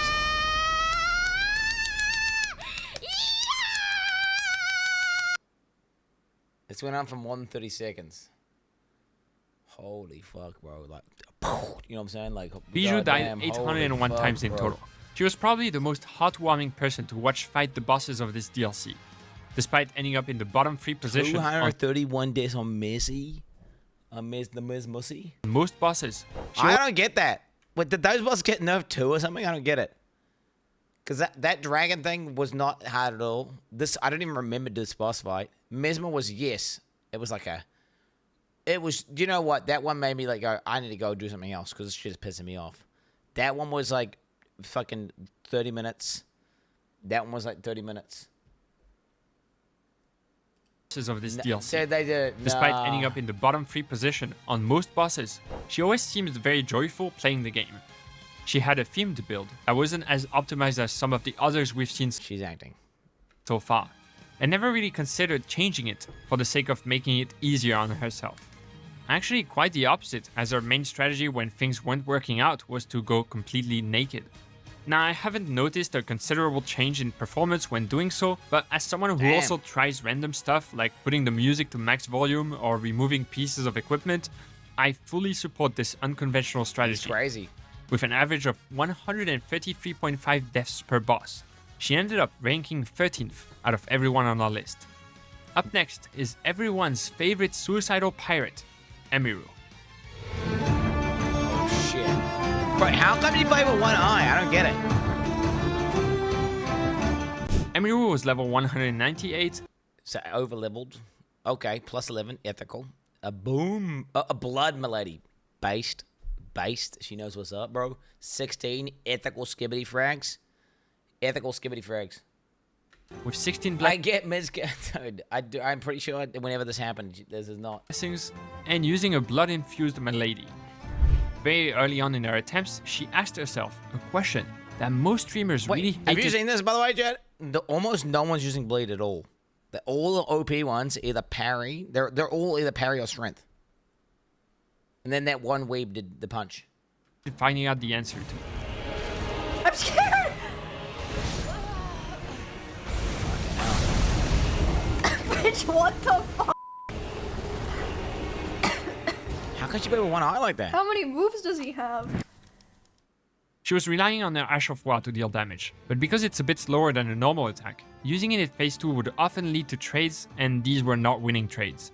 I wish I could say that some other attack was the cause of most of her deaths, but at this point I'm sure you realize that it's not happening. She did die 3 times to grab, however, which is technically the highest, as Distortion and her are the only ones who died more than twice. What? Am I fucking retarded? Am I fucking retarded? How? I died to that thing so many times. Wait, how do they? They just learn it, I guess, and they just immediately get the timing. I don't get that timing down. I don't know how to roll it that well. That's crazy. On her 369th attempt, it felt like an immense weight was lifted off her shoulders. Oh shit! Oh shit! I must admit, that's how I felt. Fucking God! Yeah. Oh God! I didn't want to breathe or get excited. I did it.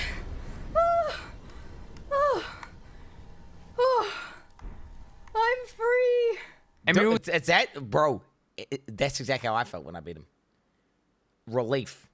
Is that a good feeling to have on a boss? I don't know if it is. That means more like you're a prisoner with the boss, and you just want it to be over, right? Which is I don't know if that's good. Died 499 times. One-eyed. I did it one calf, chat. One calf. One eye, playing with one eye. That must be hard though. Then again, you just get used to it and it's fine. Wait, why is she doing it? Was this just a cosplay, or is she actually got an injured eye? Did she do it as a cosplay?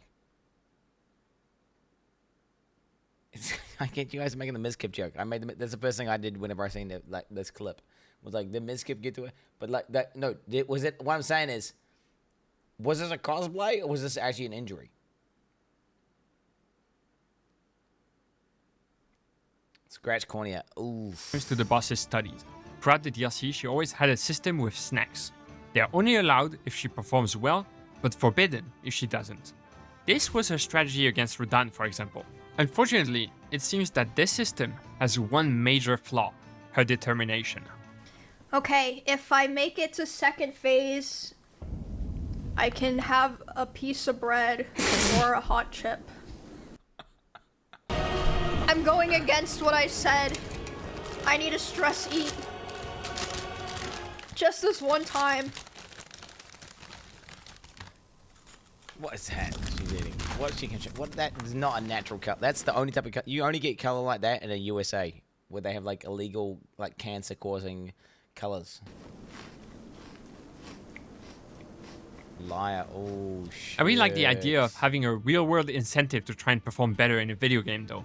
Usually my incentive is just that I can't sleep unless I've beaten the boss, but I realized this might not be the healthiest. It definitely wasn't against Radahn. I don't know if it's because she cheated her system, but Emiro's performance against Radahn was her worst, by far, leading to her falling behind XQC and Lyric. This guy's like one of the. This guy made this video as one of these autistic guys who gets like, you fucking lied, you fucking cheater, you fucking betrayed me. This is one of those guys, isn't he? He's one of them, dude. Yo, dude, for sure. 7th place finish. How And an could you've average done of this to me, 83.2 deaths per boss. You said you weren't gonna eat that chip. I get he's joking, but like he's editing that liar in there, bro. Next up, let's look at the man. For the sure. myth, the legend. Forsen. Oh shit. Oh shit.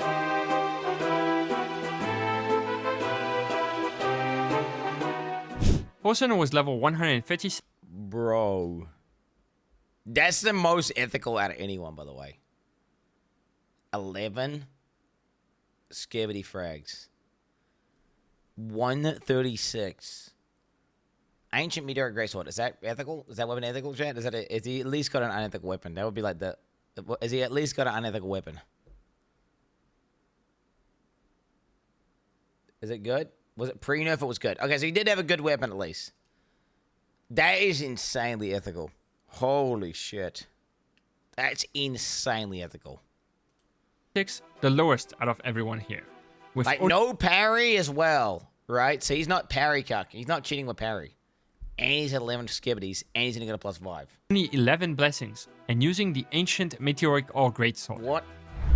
I've already talked at length about Forsen's playstyle in previous videos, but there is one thing I cannot stress enough. His flask was +5. That means he needed to heal 3 times to get back to full health every single time he got hit by Radon. What is he doing? All of that aside, I would still say Forsen has one of the worst debuffs of all, his TTS. Every 5 minutes, the wildest stuff gets blasted into his ears, and I'm not sure how he ever manages to focus. Even other streamers abused it to make him fail more often. Chat, give me the moo one. Shall I say TTS on?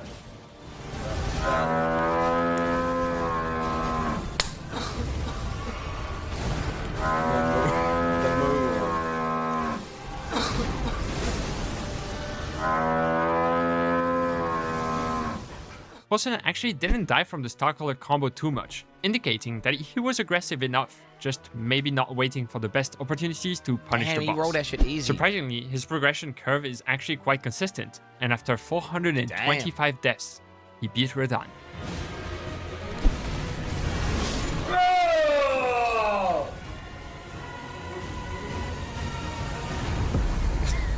God slain. Oh my lord. Oh shit! W. His tail's like the boss. His kill is literally like 2 to 3 times as ethical as mine.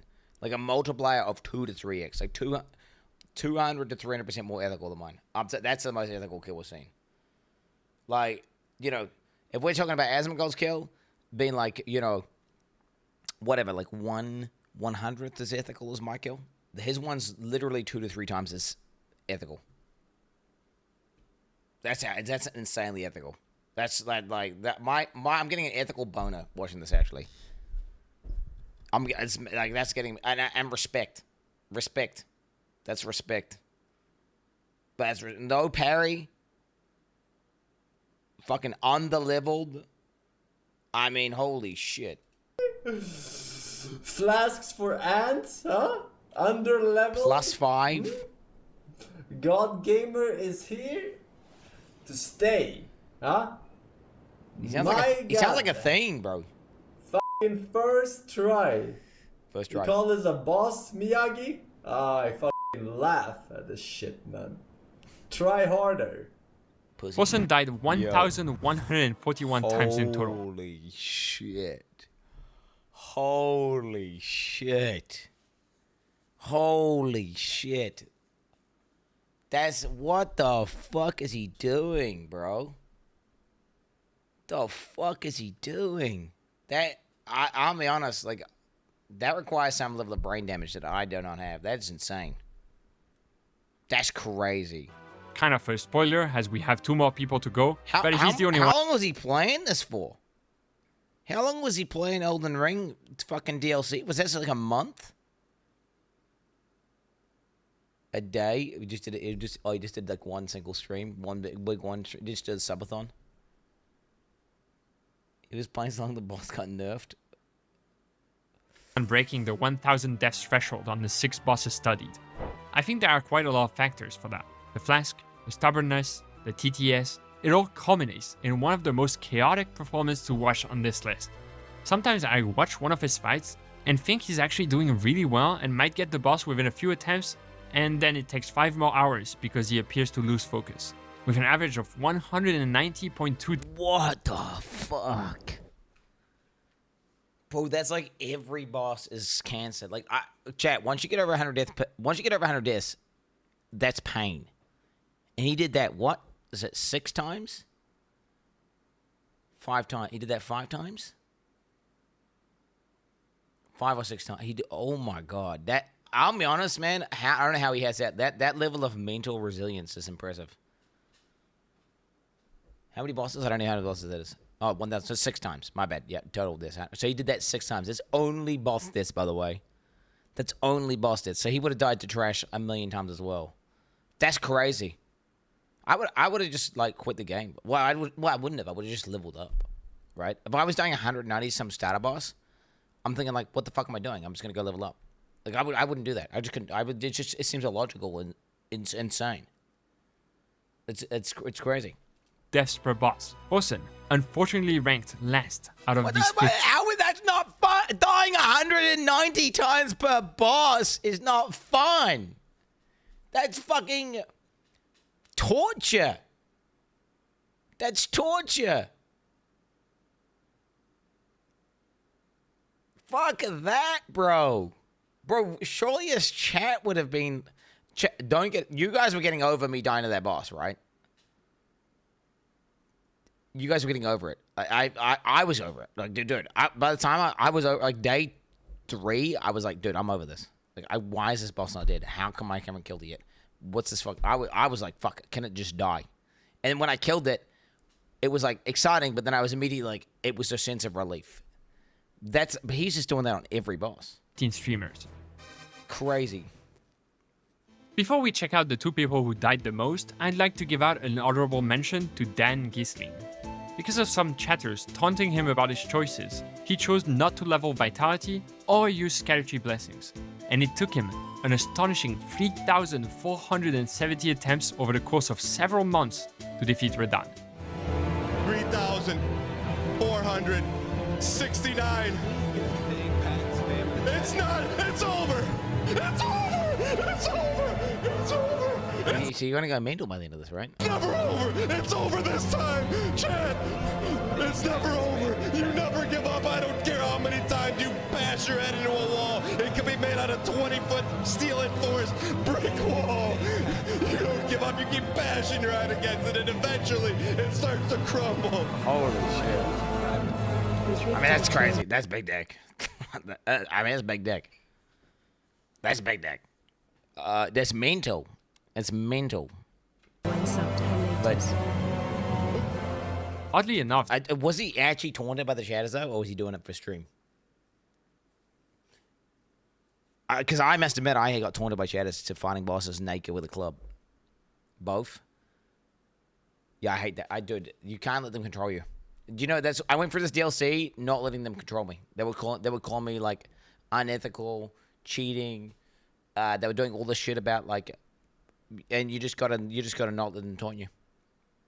You gotta not let them taunt you. They say your kill doesn't count because it's nerfed. Fuck them. This number is quite close to how many times our 15 streamers died to the boss, which means it would have taken almost double the time to compile his stats on top. Luckily for them, our last 2 streamers didn't die that much. Although the first we're looking at was also playing with an added restriction. That person was Miss Mika. Oh, fuck, here we go. Oh shit, I need to move my camera. Do we cover a bit goals? What do you guys think? Do we cover a bit goals or something? We'll go like top left or something. What the fuck have I just moved? Cam X. What the fuck is Cam X? I don't know what that shit is, bro. Okay, we're going up. Well, I'm gonna cover the life bar there. Okay, good. Oh, she's doing a cosplay as well. She's doing a Firekeeper cosplay with the eye thing. She needs to have her eye closed. Nah, L, bro. She didn't use super glue her eye closed. But the Imaru played the boss with one eye. She beat the boss with one eye. I'm just saying. Didn't even glue her eye closed. Imaru did one eye. Miss Mika was level 178 with 0 blessings. Okay, she's a Souls Andy. Nah, she's a Souls Andy. You can't compare me to this. She's a Souls Andy. If you're beating this shit with zero skibbities, you're a Souls Andy. Jesus fucking Souls Andy, bro. Nah, doesn't count. As part of a self-imposed challenge, and using a blood-infused Blood Fiend's arm. Unethical weapon, bro. Unethical. That's what Distortion did to beat it in 5 attempts or something. Unethical weapon. 0 skibbities. I must admit, that's impressive, though. I don't think Radahn was okay with people fighting him with an added challenge, as if he wasn't enough. So against her, he decided to cheat. Huh? Okay. Ouchie. Wait, who the heck is that?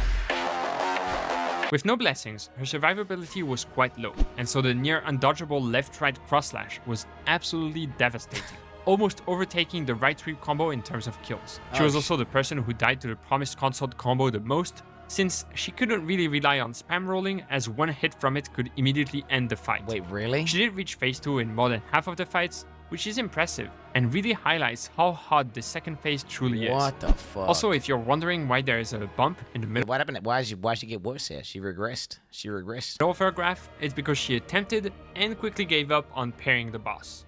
After 525 deaths, she finally beat Radon. Uh-oh. Oh, damn it, what the fuck? She finally beat Radon.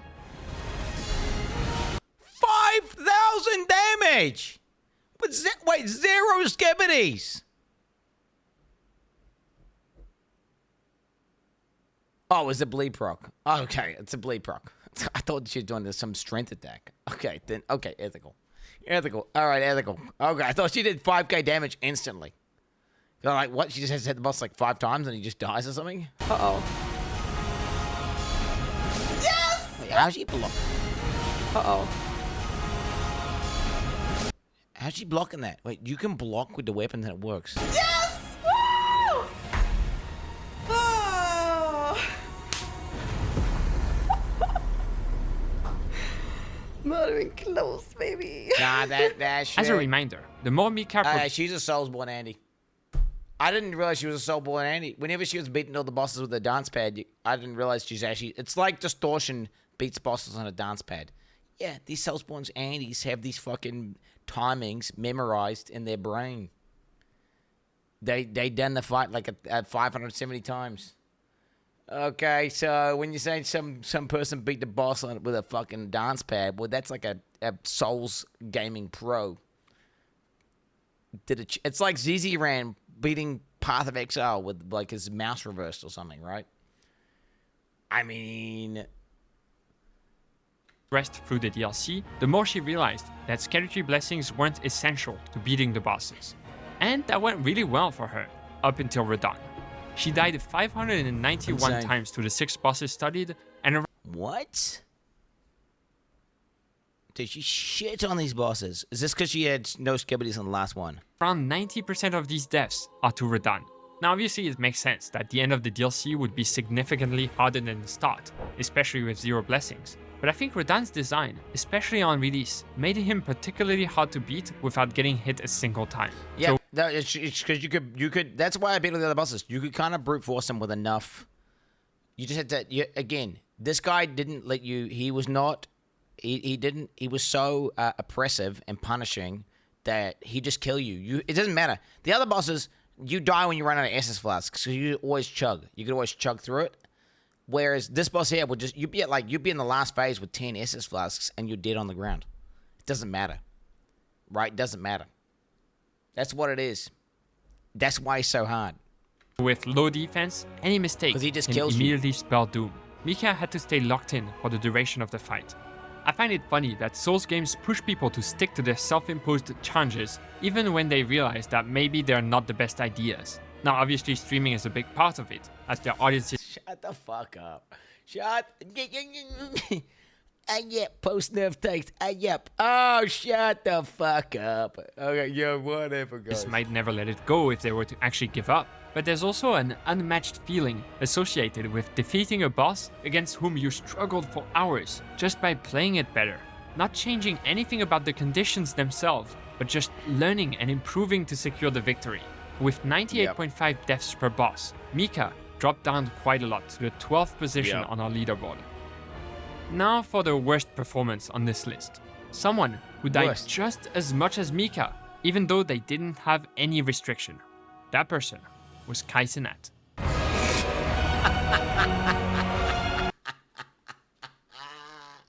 But that's stupid, though. That doesn't... Wait. That doesn't count. Bro, she's a Soulsborne Andy. That's like comparing a fucking professional football player to some guy who's just playing for fun on the weekend. That doesn't count. That doesn't count. Dude, the Soulsborne Andes, you gotta understand, when these Soulsborne Andes, that's all they do is they play Souls games all day. That's all they do. Like, oh, what Souls? We're gonna play Dark Souls 1, then we're gonna do a bit of Dark Souls 2, then we're gonna do some Dark Souls 4, whatever the fuck. We're gonna do the Demon Remake Souls, and then we're gonna do like this modded, randomized version of this other Souls game. Oh, then we're gonna do a no run of this other Dark Souls game. And then we're gonna do a Dark Souls run where I'm just naked and I use a knife. And then we're going to do a parry-only run. And then we're going to do a run where we have to just walk everywhere. And they just do this. Dude, they Soulsborne Andes. They professional football players. Quin69 just chilling playing some football on the weekend.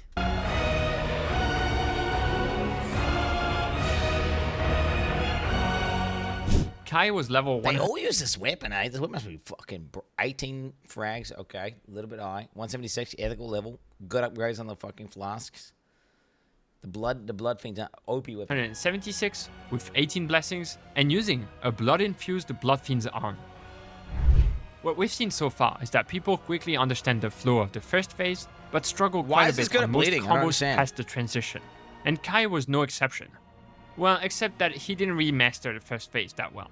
Despite his best efforts in phase 2, him only reaching it in around 27% of fights meant that it was that much harder for him to get used to it. Even attacks like the grabbing sweep, who are usually not that deadly, still got him a bunch, due to him rolling before recognizing what move the boss was doing. After 458 attempts, he finally gave in and switched to the Blood Fiend's arm. This had an almost instant impact, with most fights reaching phase 2. After 526 deaths, he eventually triumphed over Radahn. Go, get him. Yes! Yes! Yes! Yes! Yes! Oh my god! Holy shit. It's over! It's over. Again. Same sentiment. They're trapped in there like a prisoner. I don't know if that's good design. My god! Kai died 846 times in total. Just like Ludwig before him, he decided to play the entire DLC while being live the whole time, and boy, did that backfire. Radahn just took so long, and once again, it's hard to quantify how worth exploration it is when you're trying to go as fast as possible. Either you explore and lose time in the hopes of getting strong enough to regain that lost time on the bosses, or you don't explore and pray that you can win within a decent amount of tries. However, one thing that Kai deserves massive amounts of praise for is how entertaining he's able to be, even during something as repetitive as grinding a boss. One of the best moments out of this entire marathon was the whole bit about him talking to a therapist to vent about the fight.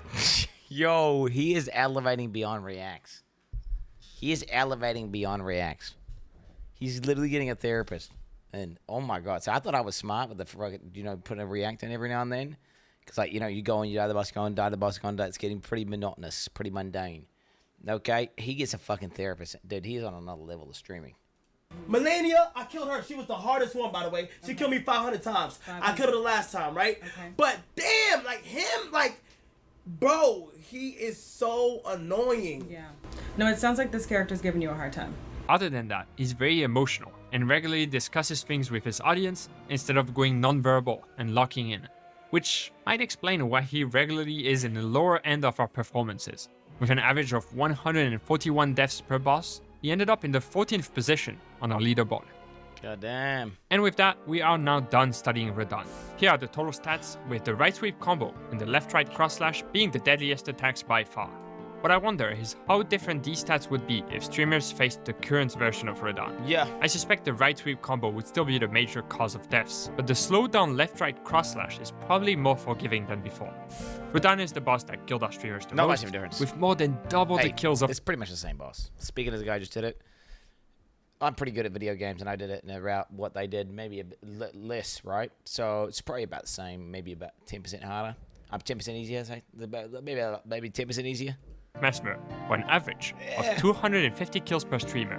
Romina, on the other hand, was the boss that killed people the least, with 4.7 kills on average. Despite her poor performance, I was still surprised to see that on average, These 15 streamers died about 81.7 times on each boss. As for the top 3 deadliest moves, we have Radahn's right sweep combo, killing people 22.9% of the time when they face him, Midra's slashes at 27.7%, and Mesmer's default combo at 28%. As I'm sure you've noticed throughout this series, everyone dealt with the DLC in a different way, and this is why I absolutely adore Souls games. Every single person playing this game The game's different. Everyone's playthrough is different. Unless you go for with the default gear. Like, the reality is some parry cuck, right? Versus some fucking guy playing with claws. Or, like, versus a guy playing with full heavy armor and a shield. Versus a person playing with a magic and summons. Or versus, you know... They're all different. No one's playing the same game. Right? No one's playing the same game. Like, using BHS versus no BHS. Huge difference. Own experience full of memorable encounters.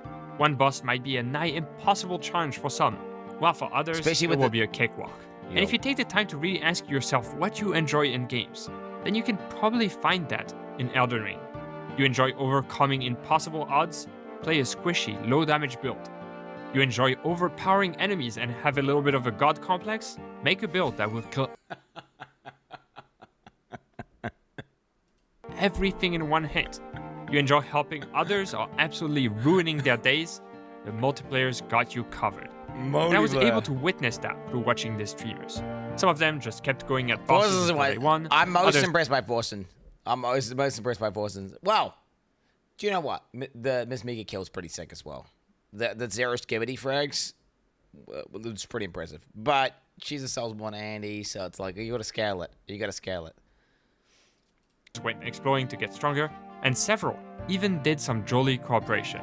Remember that this leaderboard doesn't hold some deeper meaning for who's the better player or even person. As Distortion 2 killing this boss in like hardly any attempts is like, it's like watching Ben go through some new content in Path of Exile or whatever and just killing everything with the most potent shit in the game. It's like, you know, it's like, okay. You know? There are just too many variables. Like, he's got some different brain. His brain's different. You know? He's got a different brain. It's bullshit. All we can say for sure is that Forsen is definitely the worst. I hope you found this series as fascinating as even person, as there are just too many variables. All we can say for sure is that Forsen is definitely the worst. I hope you found this series as fascinating to watch as I did putting it together. And if you've made it this far, thank you. It means a lot. I'll see you next time, hopefully with a little bit less stats to compile. Okay, I'm gonna give that an upvote. That's an upvote. This video's good. Okay, that video's good. That video good. That video good. There we go. No, now go to the end, dude. Farming at the end. Farming at the Quinn, end. it's worth mentioning that she did it with zero skibbities her first playthrough. Everybody else went running home to mama.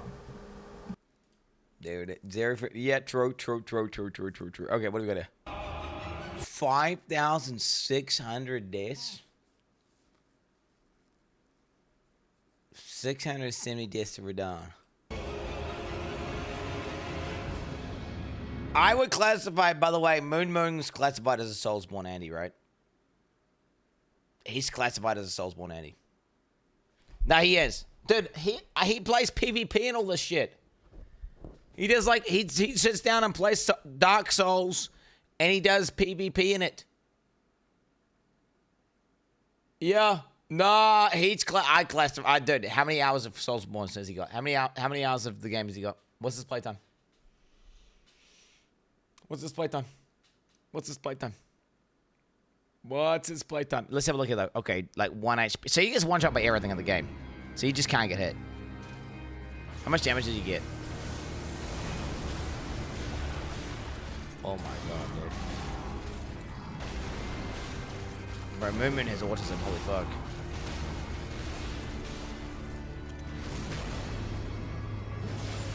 What? How? That's dude. How's he doing it so far? Wait, what?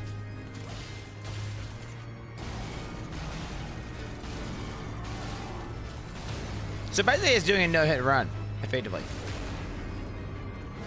But then also with ZD, whoa. Ailment devious. Oh, dude, you got poison on? Oh shit. The guy can't even fight back.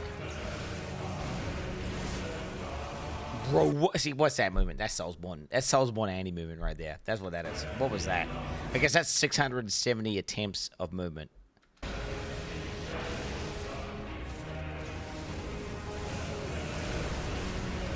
I don't even know. Like he's like presses nothing and then presses B or something.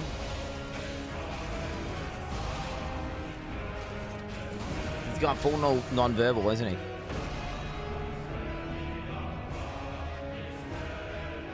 Right, is he watching it? He's watching the full thing. This is the kill. I'm assuming this is the kill hint, right? Yeah, it is.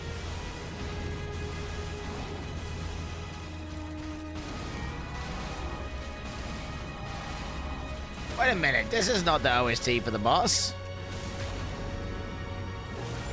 2,000 even without the blade.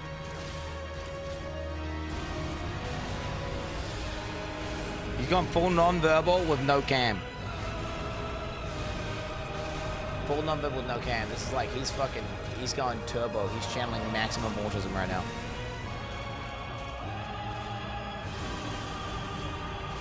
This is another level of focus. I do not have this level of focus at all.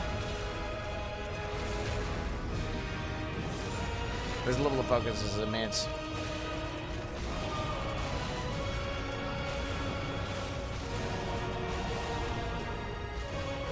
Like he's like flow stating.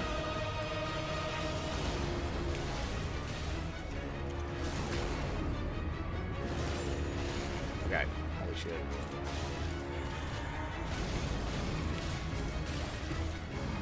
I guess he's allowed to actually get hit by that attack once, isn't he? Dude, the bots can't even play the game. The bots can't even play the game. What is this? The bots doesn't even get to play. He doesn't even get to fight back, does he? Look at this shit. The whole time it's in the stun lock. He doesn't even have to roll the mechanics already. He just learns that parry window and then GG.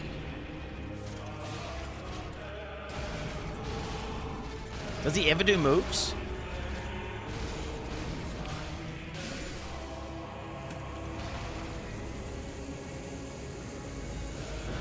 No hit!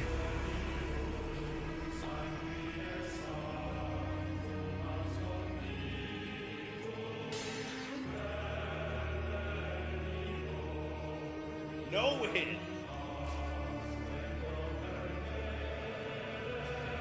Level 1 no skippity. What this is one of the things where like his damage is superb, right?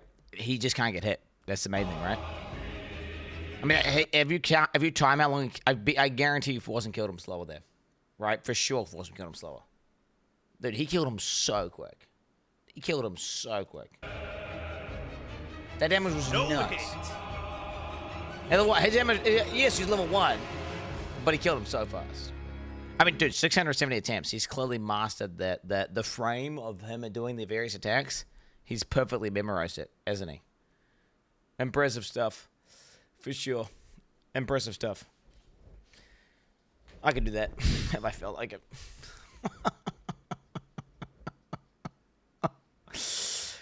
Oh, shit. Just don't feel like it. Just don't feel like it, guys. What's the true God Souls? 65-year-old streamer gets mentally... Wait, is he actually 65? Dude! Yeah, it's dropping my... Wait, is this some...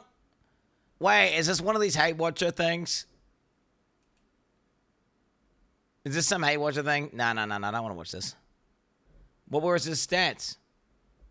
Yeah, I don't want to watch one of these Hate Watcher things, guys. Like, I don't want to be an encourager of, like I've watched the documentary on the Dragon Lord, for example, where they have like these guys who are like they turn up to his house and they fucking harass him, and there's all these like they're on like Discord and Reddit and they're all like harassing the shit out of this stuff, and like they're mentally ill. Those guys.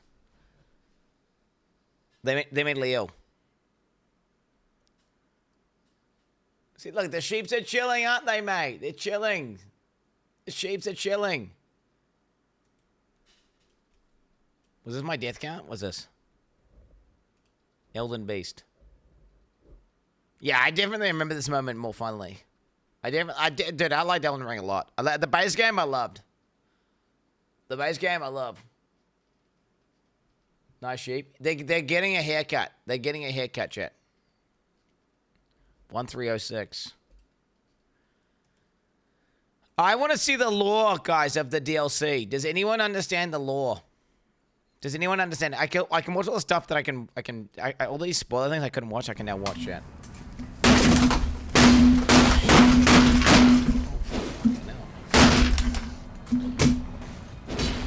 Whoa. 30 subs.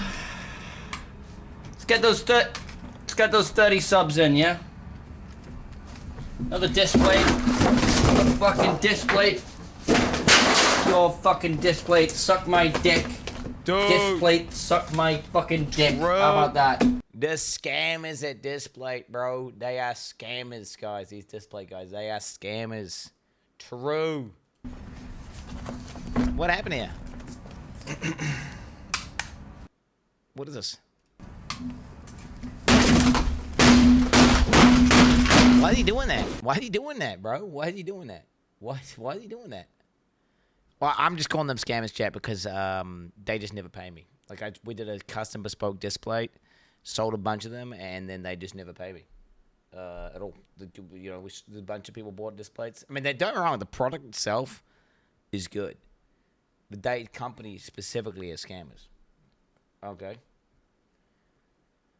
All right. That's a, you know what I'm saying? At the end of the day. At the end of the day. They paid. I don't know. Who knows, chat? Who knows? Was it Display? I mean, I don't know. To be honest, I probably should stop. I mean, should I stop saying that? I don't know if I should. The lore revelation. This is Shadow of the Erdtree lore. This is it. Is this the go-to lore video of the? Okay, this looks like the go-to one. This isn't the full one. I watched this and I'm done. Right, I'm good. I know the lore. 35 minutes. I'm okay spending 35 minutes to understand what the fuck happened. Okay, my current understanding of the lore is this. All right. So wait, I am a tarnished who's destined to become Elden Lord. And then on my journeys, I killed this guy called Morg, and there's a weird egg, and there's a hand coming out of it. And then somehow the hand talks to me, and it says, hey, come into these new lands. Come into these new lands and help me. So, and then some woman with a pointy dagger thing, which I end up killing in the future, is like, meet me in there. Meet me inside the lands between, or wherever the fuck this place is called. And then I went in, and then I was just following traces of this person called Michaela. And I'm like, is that the chick who I fight, who's all rotted, who's got the rot hussy? I'm thinking about, is that the chick with the rot hussy? Because she's called Michaela, right? And then people are like, then they speak as if Michaela's a guy, and then they speak as if it's a girl, and then I don't know, I'm following these fragments around and we're hunting for this person. And then eventually, the people who are helping me find this person just turn on me and like, fuck you. You trying to kill her? We're going to kill you. And then I killed those guys. And then I found the person, and it turns out it's not the person with the Rotusi. It's not the guy. And it's just some random person who's like Radahn's brother or something. And then I just kill him.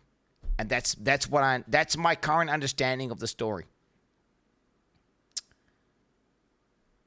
So there we go. So this should help me hopefully illuminate how close was I to accurate?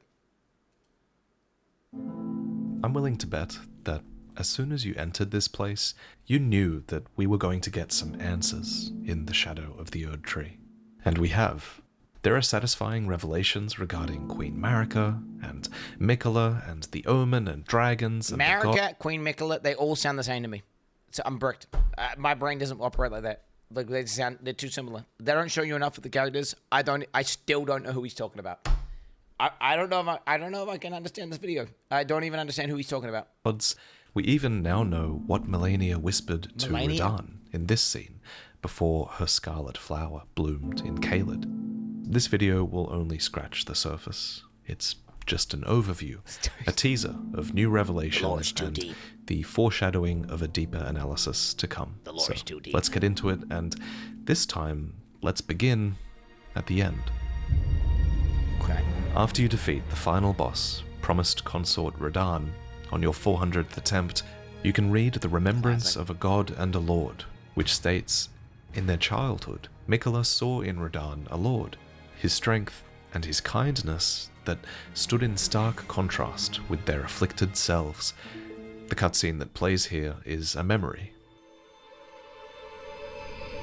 Lord brother,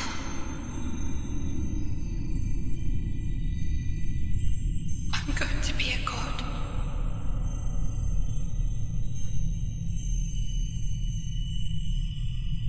If we honor our part of the vow,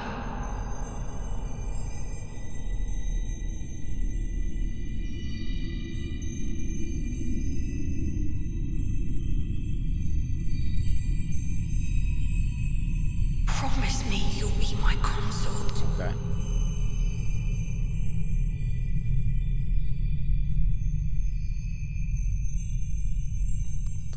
What is that shit? The fuck is that? I'll make the world This is a what- gentler place. What is this? The fuck is this? And so Miquella made his Call heartfelt me a- wish that Call Radahn... me a fucking layman. But just like show me a story like God of War where the guys just fucking talk. And he's like, boy, we need to go kill this fucking guy. And then they go and kill him. They just go and kill him. You know what I'm saying? Like, bro, like this. My brother, we're gonna make the world a gentler place. What the that's the final ending scene of the fucking game. The fuck's that? I'm sorry, what the fuck's that? That made no sense to me. The DLC made no sense, but maybe it will. I'm gonna keep watching. Sorry, chat, I just stopped. would one day be his king consort. Okay. Now, this ending and the reappearance of Radahn has received a lot of early criticism, but I think this encounter does go a lot deeper than some people are giving it credit for.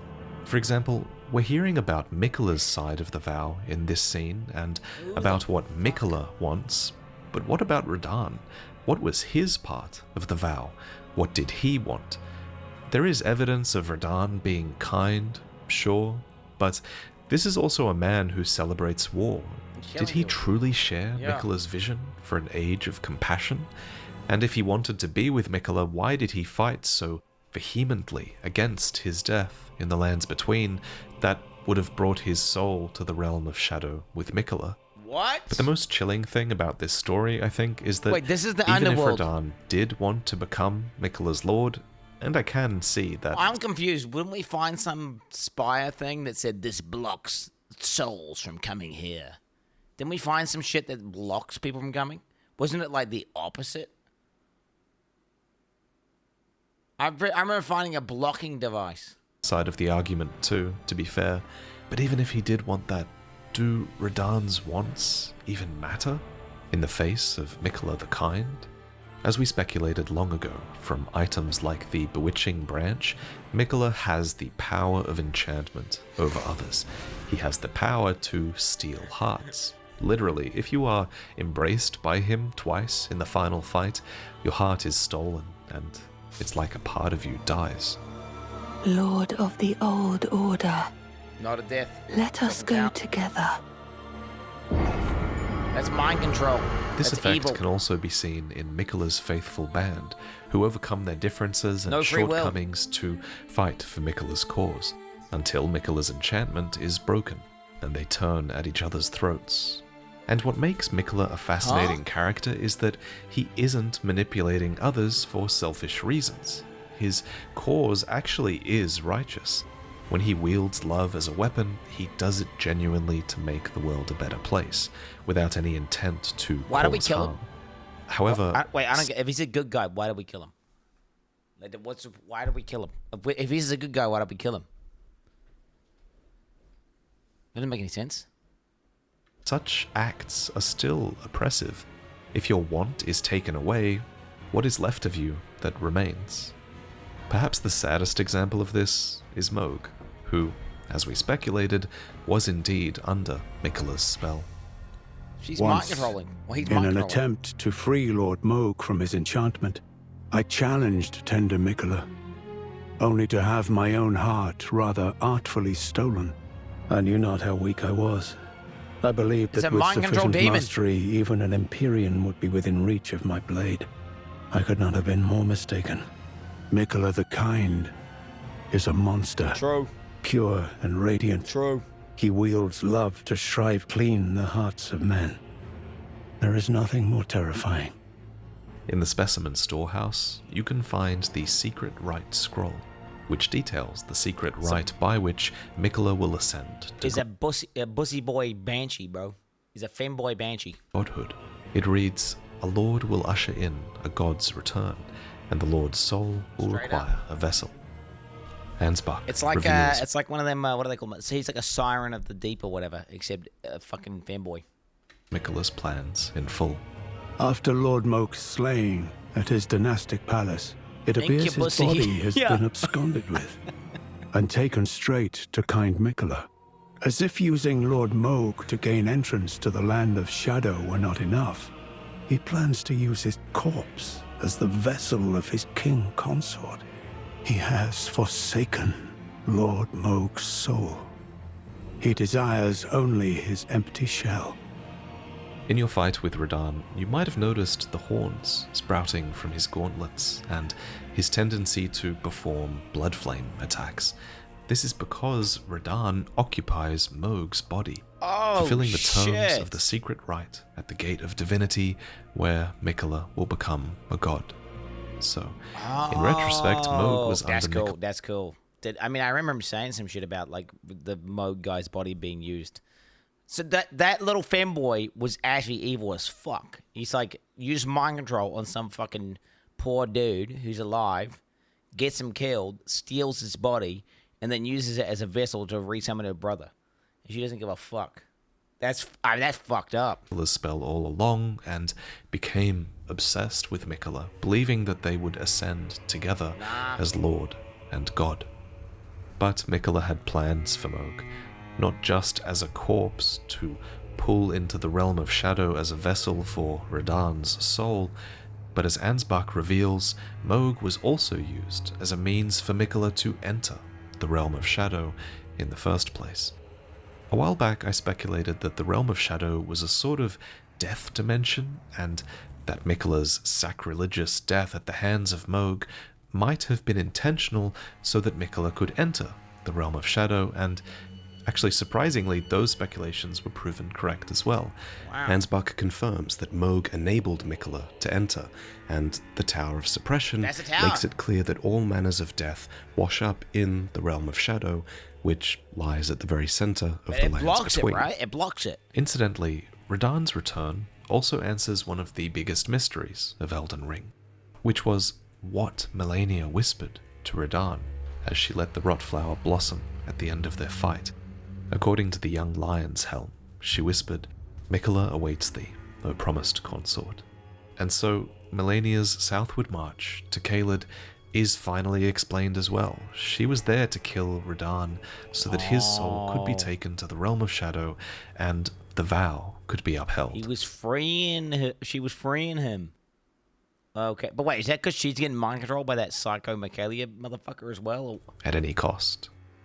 So Michaelia is emceeing Melania. Okay. Wait, who the fuck is the guy-girl thing in the main game that you kill? The guy inside the Elden Tree. Who the fuck's that? Makita. Who the Radagon? Makita. Radagon? I see. This is why the fuck do they keep using all these names? Just call them different names so we can understand what the fuck's going. Call them different names. It's so twisted. Once transported to the realm of shadow, Mikola set off for the tower. And as his great rune says, on the way he abandoned everything. Is this family tree His thing? golden flesh, his blinding strength, even his fate. All in this attempt to bury the original sin. To Wait, embrace what was that? What the fuck is this demon flower thing? What the fuck's this demon flower thing? Who the fuck's this? Saint Trina. Which is who?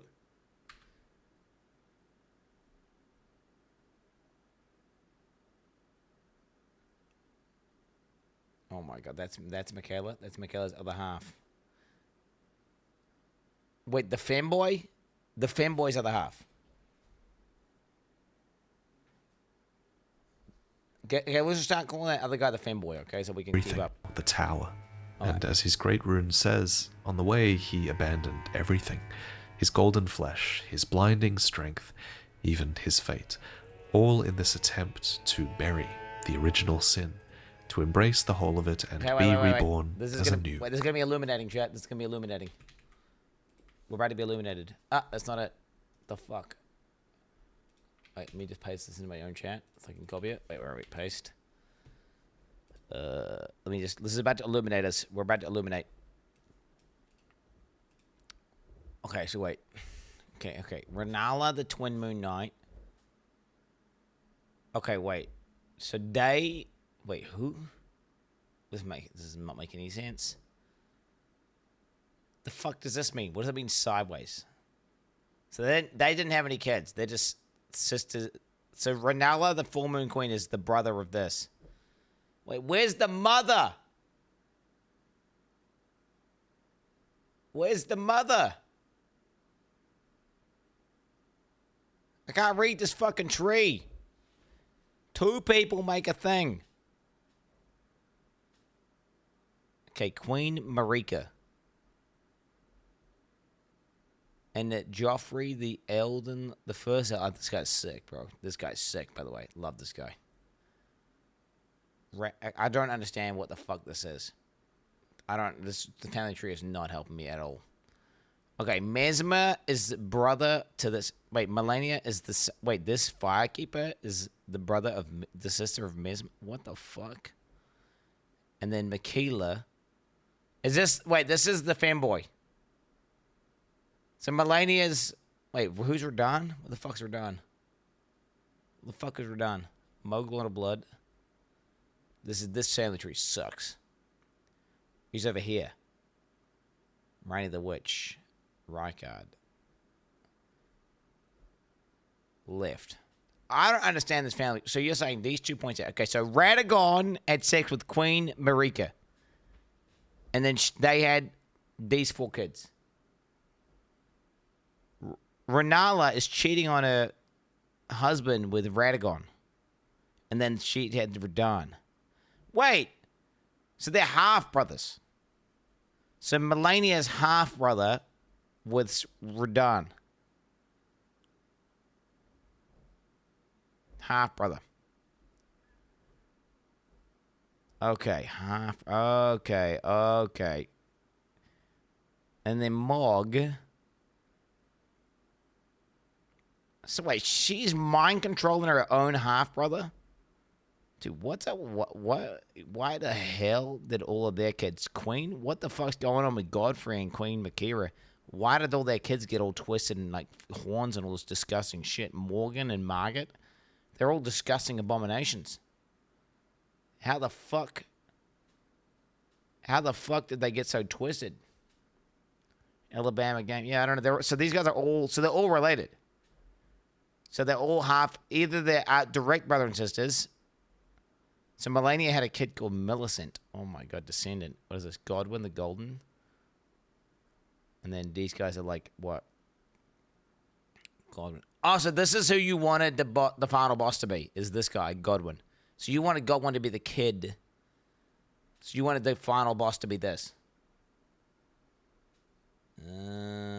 Wait, what the fuck? So this guy here, Melkeith the Black Knight, shadow half-brother of Makira. Oh, there you go. What the fuck? This guy's actually... That's that boss that farmed me a bit, right? That's like the dog that jumps around and shit. She's like super high power. This guy's super high power. Okay. So let's just get this straight. Michaela's in an egg, dying. Not quite dead yet.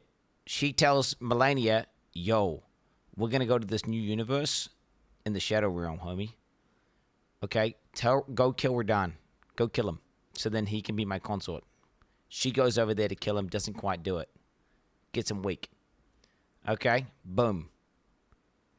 Then mind controls Lord Mog. to become a vessel for Radahn. So she doesn't give a fuck about this guy, just mind controls him. She uses him as like just as a tool. Her own half-brother. Okay, he's a femboy. He's using his femboy shit, his femboy tech to like control people's brains. And then we're just chasing around Michaela in this shadow room. We're just chasing her the whole time. And she's mind controlling everyone. She's just out here making everyone delulu. And they're all like simping for her. Oh, it's him. I keep saying him. They all keep simping for him. I thought it was a girl the whole game, chat. It's hard to fucking relearn it as a boy, okay? And then people are breaking free of the simp curse, which is why Mog's guard was like trying to break Mog out of the spell, but he failed. And Mog was like, yo, I'm going to kill this Michaela bitch.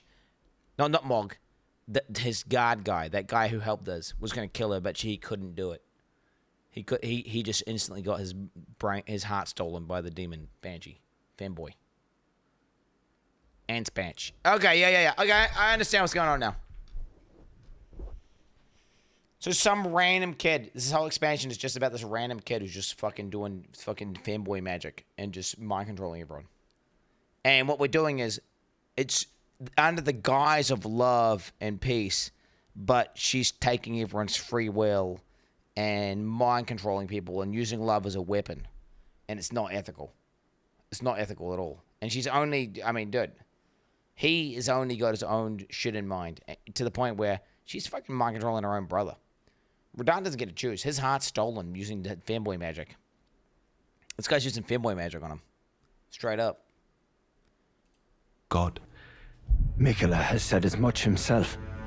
He wishes now to throw it all away. He says the act, though undoubtedly painful, will sear clean the Earth Three's wanton sin. So wait, these guys who were like trying to kill the femboy were actually based by turning all those people into jar people.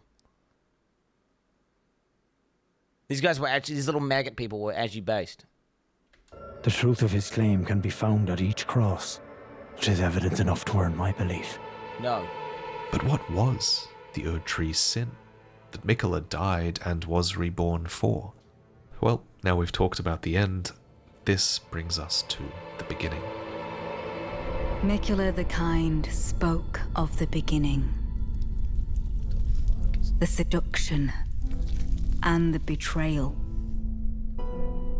An affair from which gold arose.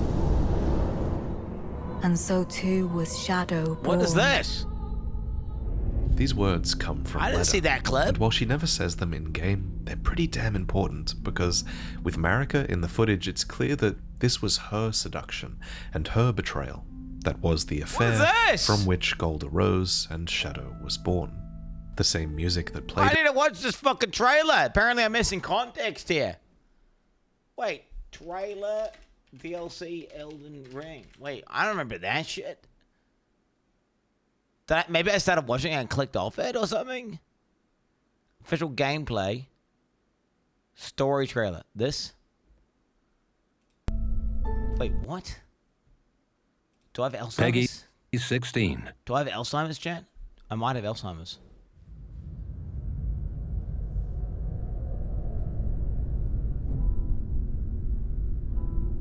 Michaela the Kind spoke of the beginning. So Femboy spoke at the beginning.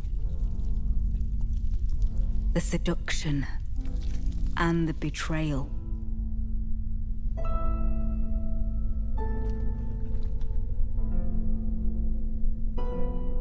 An affair from which gold arose.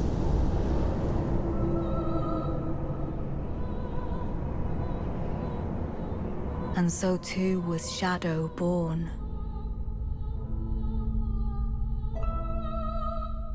What followed was a war unseen. These guys. I never killed one of those guys. Chat, was I right? Never be put to solve. Was there a special weapon to kill those? A purge without grace or honor. It says Mesmer. Oh, Mesmer made The that. tyranny of Mesmer's flame.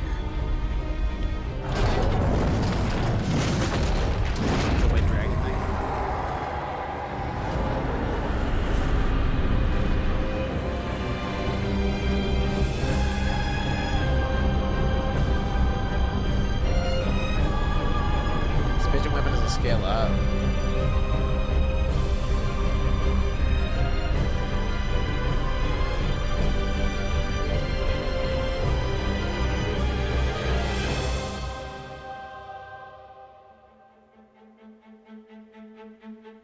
And so kindly Mikula would abandon everything.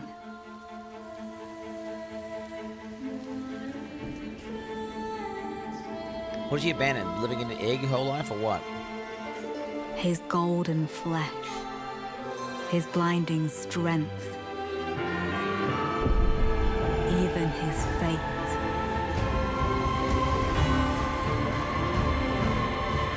But we are not deterred.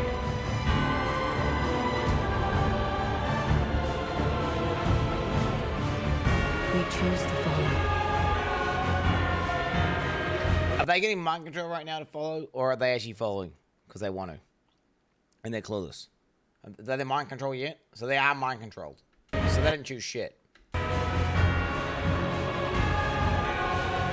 walk with us? Yeah, I walk with you to kill him. To kill that bitch. Leader's fatal. Bro, I should have watched that before I started. It would probably help me make more sense of the story. Although, in saying that, that's still confusing as fuck. I'm still fucking confused. And that moment also plays here, in the village where it all began, the Shaman village, to the northeast. At its center is this, a minor Erd tree, an incantation which reveals that this was Marika's home, which she one day bathed in gold. So, Marika's home was a shaman village. The implication clearly being that she herself was a shaman. This was likely a matriarchal society of other Numen women, though that's perhaps speculation better left for another video. Wait, Put simply though, a shaman is defined as someone who has influence in matters of the spirit. Wait, who is he talking about? He's saying she, and it's a fucking femboy. Wait, who the fuck is Marika? Wait, Queen Marika? I thought it was Michaela we were following. Wait, what the fuck is going on right now, bro? Were we not following fucking Michaela, the femboy? Oh my god. Okay, wait. Though that's perhaps a matriarchal being that she herself was a shaman. This was likely a matriarchal society of other Numen women. So this is though where Queen that's started perhaps off. Speculation better left for another video. Put simply though, a shaman is defined as someone who has influence in matters of the spirit. Their spirituality is what's valued here. Wait, this is before we were chasing anyone around. So this is like Queen, she spawned here. So she spawned here. Michaela doesn't exist. Okay, so she spawned in. So this is before the family tree was even a thing. And then what? She leaves the Shadow Realm to the lands in between. Oh my god, this is fucking confusing, bro. And it's on this point that this story takes a bit of a dark turn. For the message at the hidden entrance actually reads, "Have mercy for the spirited away shamans." Adjacent to this message is the statue that moves aside at the sign of the "O Mother" gesture in Messmer's Shadow Keep. This emote is a clue to the truth, and it actually leads us all the way down here to where the "O Mother" gesture can be found. Oh good, dude. Holy This shit. dire place is called Bonnie Village, Oh shit.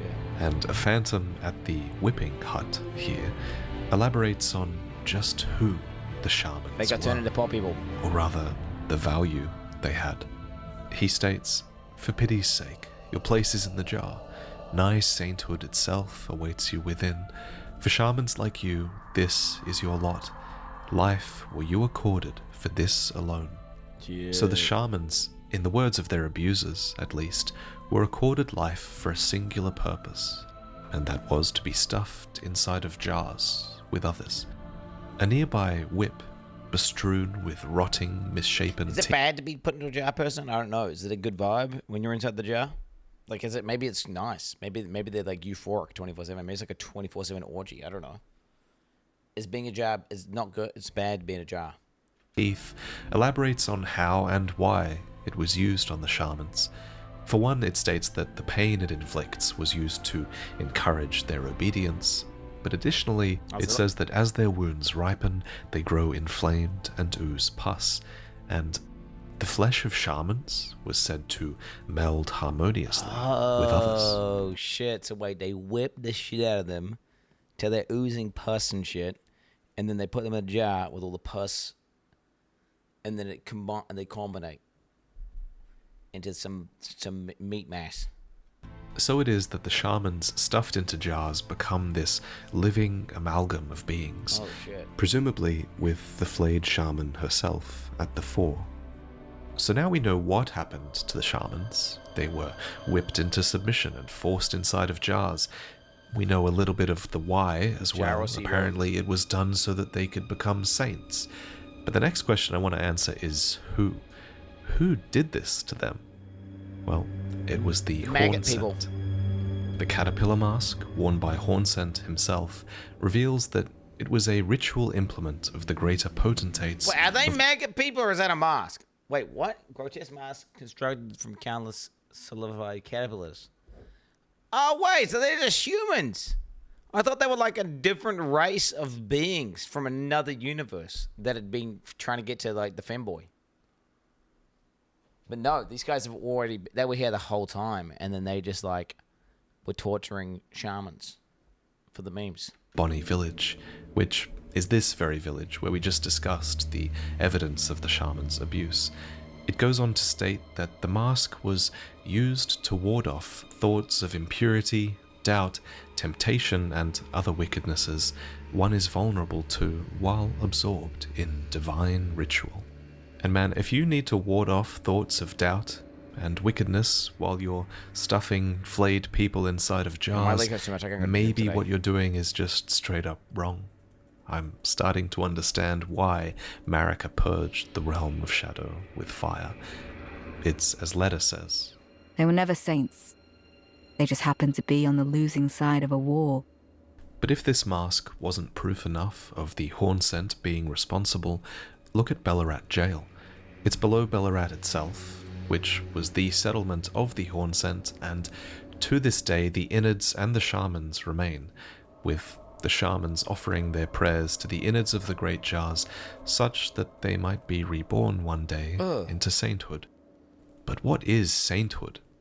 Well, Alexander the Jar, bro. That's who it is. The Giga Chad.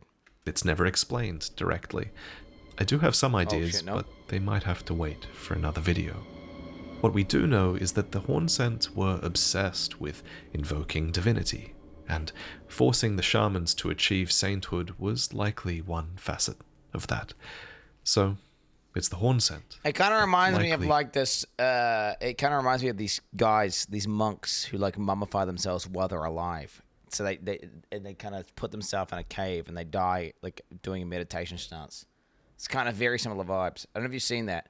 They start eating bark from trees and non-edible foods, and then they start doing this perma meditation thing, and then they literally put themselves in a hole, and then they have this like string with a bell, and they ring it like once a day to confirm that they're still alive until they're not, and then they self-mummify while alive doing meditation. Shit's crazy, and this is this is similar vibes, except they're kind of forcing them to do it. One facet of that. So this is real it's life, the by the Hornsent that we need to discuss next. The Hornsent are an extremely ritualistic people, with swaths of their culture devoted to spiritual research and invoking the divine. And one of the most sacred things to them is the crucible, which they have to thank for their tangled horns, which are considered an evolutionary gift. If you didn't know, the crucible has been long established as this primordial form of the Erd Tree, a blending of life that became the Erd Tree's primal vital energies. And apparently, it originated in the place that became the Realm of Shadow. This becomes quite clear thanks to Devonia, who is the longest serving of the Crucible Knights.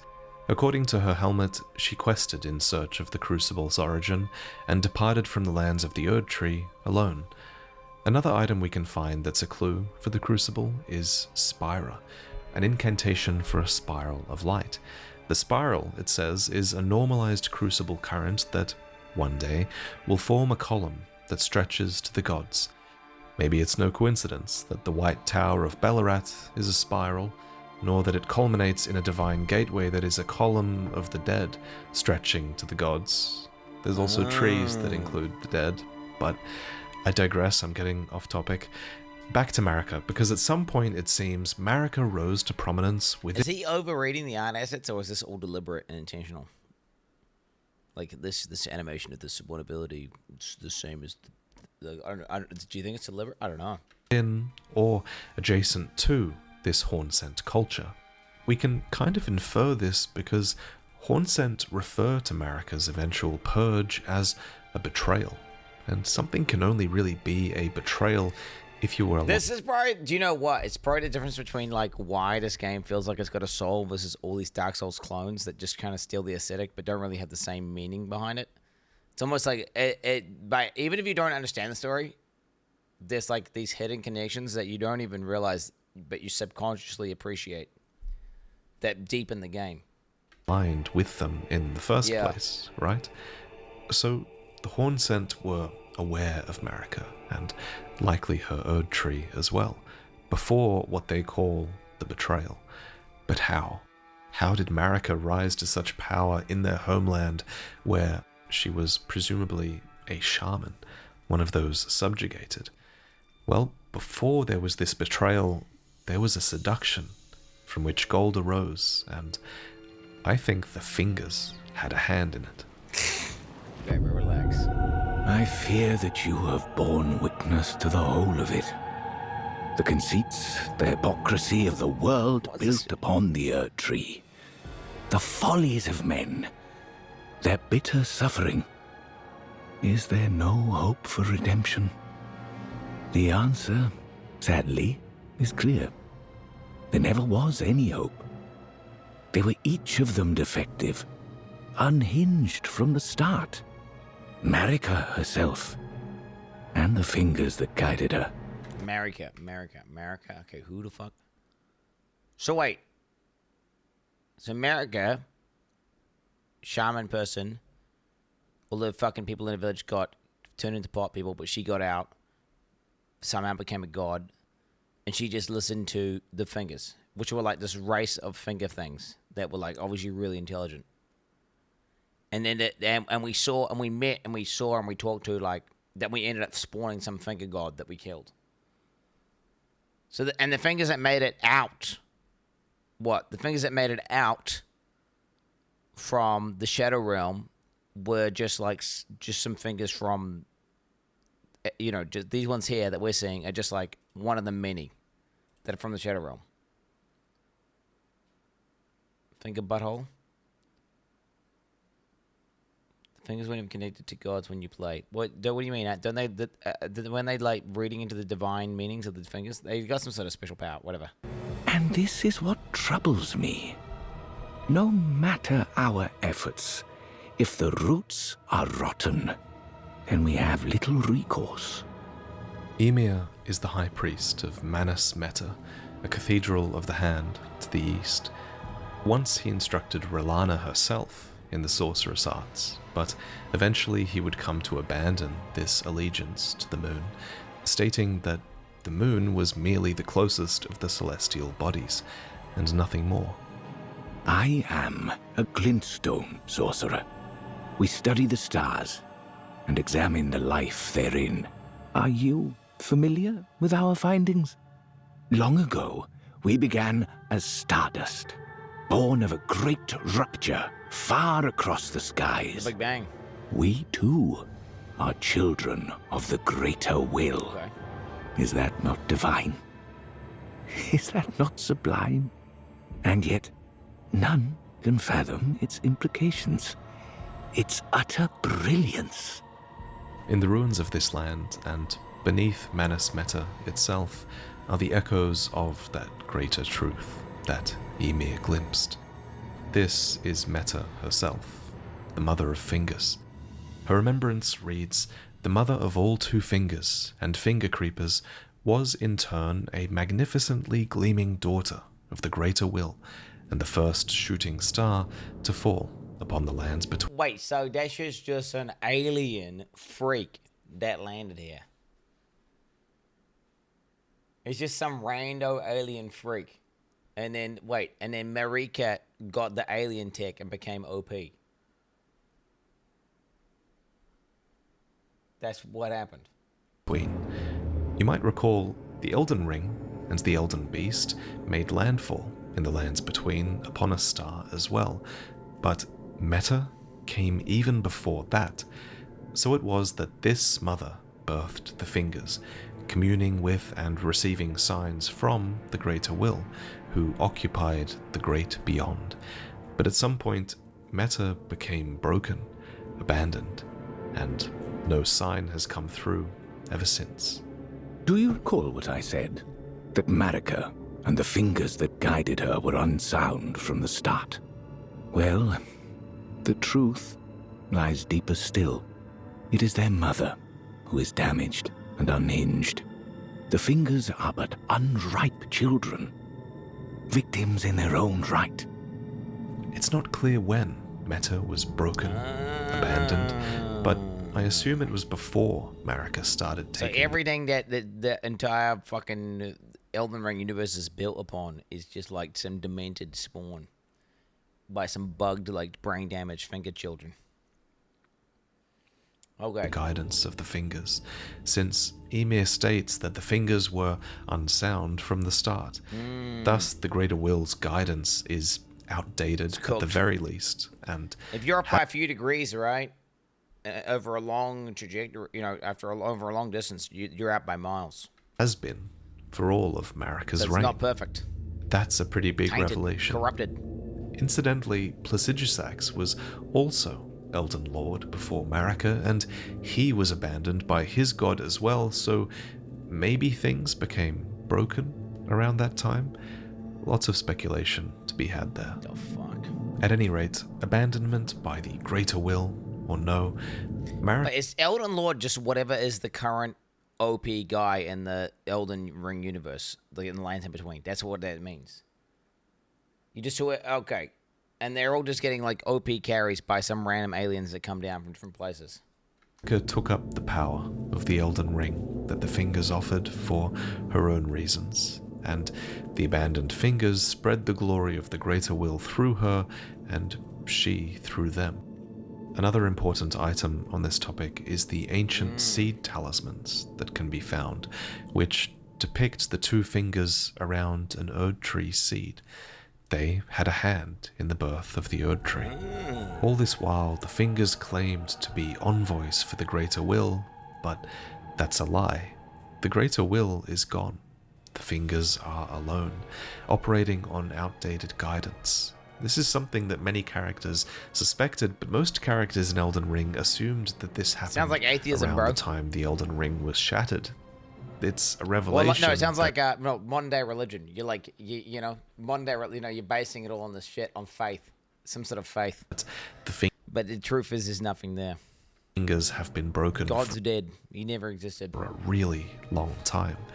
And so the Tarnished, too, You know? is alone, what following it this is. guidance of Isn't it grace an that analogy to real now life? likely only belongs to Marika herself, if anyone. And Marika might have played friendly with the Horn Scent for a time, but eventually she had what was surely vengeance when the Horn Scent were purged, subjugated, and betrayed. The realm of shadow became this disconnected domain of death, and the shadow tree that looms high became the realm's symbol of abandonment, not grace. Before she left, Marika... I mean, they kind of deserved it. You shouldn't have turned her whole family into jar people with pus. Like, they were using whips covered in teeth and like all infected and shit, and like whipping random shamans until they would like ooze out like fluids, and then put them in jars and meld them into some sort of flesh monstrosity. I mean, they, you know what I'm saying? Like they deserve it, right? At the end of the day, the Haunted deserved it. Bathed the village of her home in gold. Maybe don't do that. Placing a small illusory tree that restores the health of those nearby. She did this knowing full well that there was no one left to heal. Then she left, never to return. Not even for her son, who she left behind to endlessly enact her subjugation of the realm of shadow. So, next, let's talk about Mesmer, the Impaler. Shit, bro. As anticipated, Mesmer is entirely loyal to his mother, who is Queen Marika. His armor reveals that, on his mother's wishes, Mesmer made himself a symbol of fear, undertaking the cleansing crusade she desired. And, in the end, all those stripped of the grace of gold would perish. In the embrace of Mesmer's flame. God, dude, don't do that. To this end, he had his Black Knights, Fire Knights, and common infantry, not to mention the Carrion forces who followed R'hllana into war PTSD, bro. on Mesmer's behalf. So it was that the Hornsent were purged, in a war without end. A phantom at Castle Ensis bemoans, "O Marika, I beg, embrace your child, and give us a sign. How long must this holy war I see, stretch so they're on?" just permanently subjugating everyone and just, keeping this... So wait, what do they mean by that, the Haunted? Well, wouldn't they just win? What do they do once they won? I don't understand. Wouldn't they just... I don't understand. What are they going to continue doing? Well, how long does it take? So they just keep respawning and they just keep genociding them? Wouldn't you get bored of doing that? I feel like you'd get bored of doing that. You know? They're stuck there forever. Yeah, I don't know. If I was Mesmer, I'd be like, yo, fuck this bitch. Yo, she left me, bro. On God. And then I would be like, yo, let's make this place like, not like a shithole. And let's make it lit. It's loyalty. It's loyalty. How long was it happening for? Because, wait. Queen Marika, yeah, kid. So she has sex with Gradogon after... So she uses fingers and shit to, like, get out of this place. Finds Radagon in the other world. Boom, they have kid. Wait, what? How does Mesmer get back to the Shadow Realm? Was Radagon inside the Shadow Realm as well?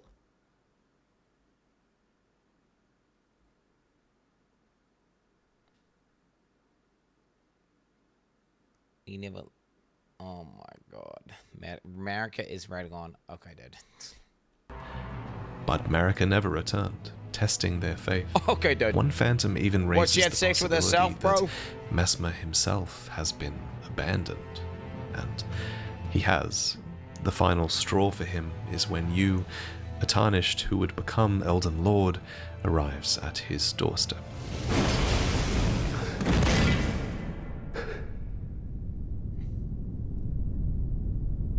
This is a sweet scene. Okay, so that didn't really make any sense. I will not suffer.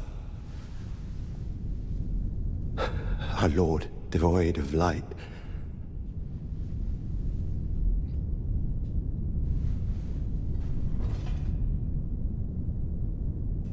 Mommy issues. I was No, right. mother. Yeah, there it is. Forgive me. So what's he doing here? What's he doing here? I don't understand this.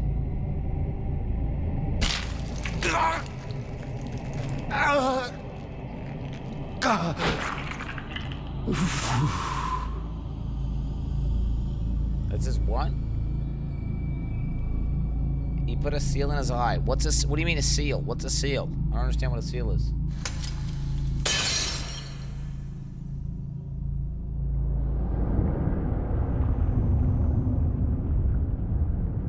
This is like him going Super Saiyan. So this is him going... So wait, his mom put a limiter on his power and he's breaking it.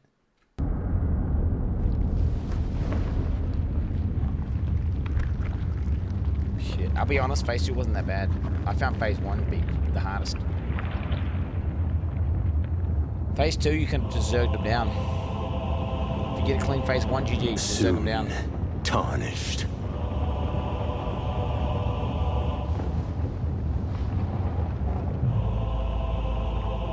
wilt thou be taken in the jaws of the abyssal serpent, shorn of light. Like his siblings, Mesmer was born cursed. In fact, the game likens his curse to Melina's, who is heavily implied to be his younger sister. Mesmer, too, it is said, bore a vision of fire. We learn this from the item Mesmer's Kindling, which describes the fire that endlessly burns within him, a dark thing, eaten away at by a wicked serpent. His remembrance elaborates on this serpent, stating, "A malevolent snake writhed within Mesmer, and so his very mother plucked out his eye and put in its place a seal of grace." So I was wrong about this eye. It wasn't the slitted eye of dragon communion. Instead, it was Marika's seal of grace, holding back something terrible. Okay, so he's born with a fucking curse because he's like an abomination child because she had sex with herself because she's some kind of fucking asexual freak, some sort of self-reproducing demon banshee. I mean, he's basically inbred, and then it's like some sort of divine inbred using alien tech for her to have sex with herself. Their fingers taught her how to like finger herself so hard she gets pregnant. I don't understand how the fuck that works. And then she pulls out his eye to stop the curse and put a block on the curse. And he's saying like, yo, fuck this, mother. Why have you forsaken me? I'm going big dick. I'm about to die. So he unleashes the curse. And then he still dies anyway. She still dies. He still dies anyway. Fucking still takes a big L. Just some random Tarnish guy who... Wait, am I the will? I wonder, is the Tarnish guy the will of the... Is he like the will of the universe? Taken back. Am I the true... Is he... Or is he just some random guy just killing everything?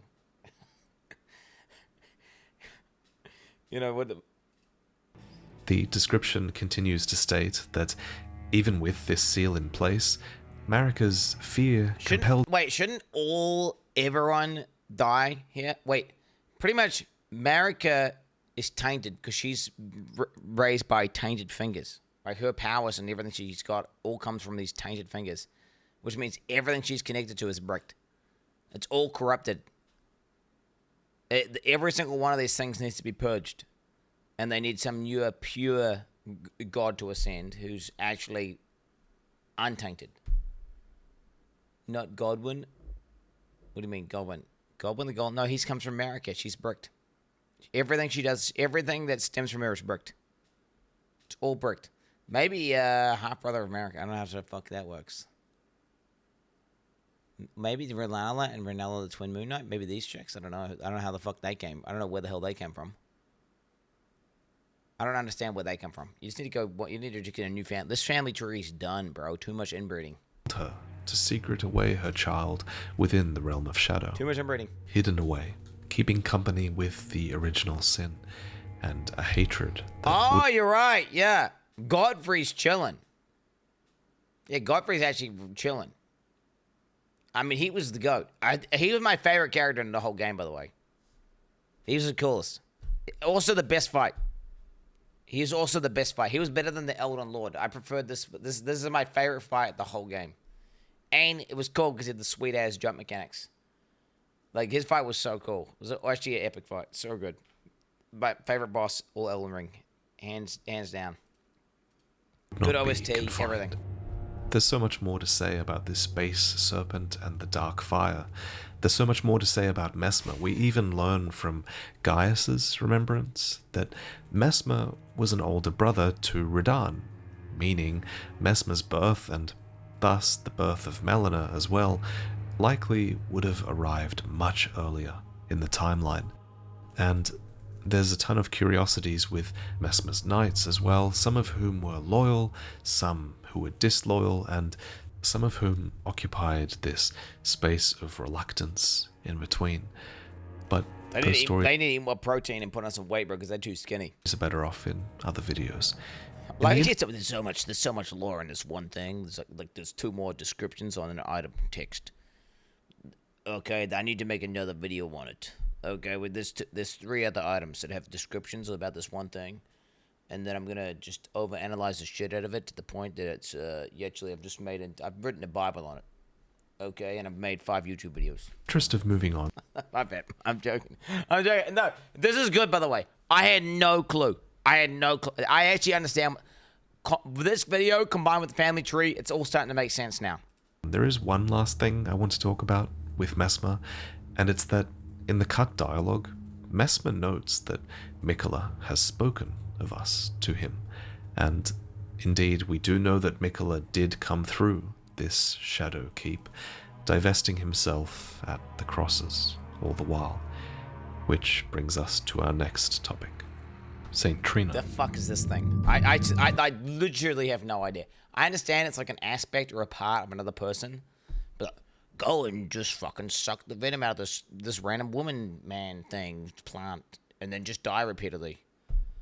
Like, what the fuck is this? Each cross of Mikola is a piece of himself, marked with his great rune. Arms, an eye, flesh. But there's a couple of crosses in particular that I remember as a part of what was an extremely chilling moment.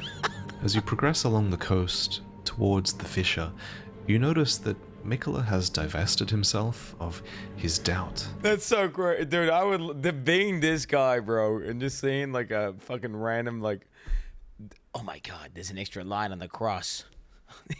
He's fucking getting chills, dude. He just that into it. Oh, that way he must have so much fun. What I would give to be this passionate about something. This is crazy. And vacillation. Without these things, he was free, it seems, to abandon something that was very dear to him. And inside the fissure, at what is perhaps the deepest part of the land in the realm of shadow, we realize that Mikola has actually divested himself of his love. A phantom says, "Kindly Mikola, I see you've thrown away something you should not have, under any circumstances. How will you salvation offer to those who cannot be saved, when you could not even save your other self?" His other self, his love, his fate, was St. Trina. So to Mikola, who was one of Marika's kin, having a second self is nothing new, really.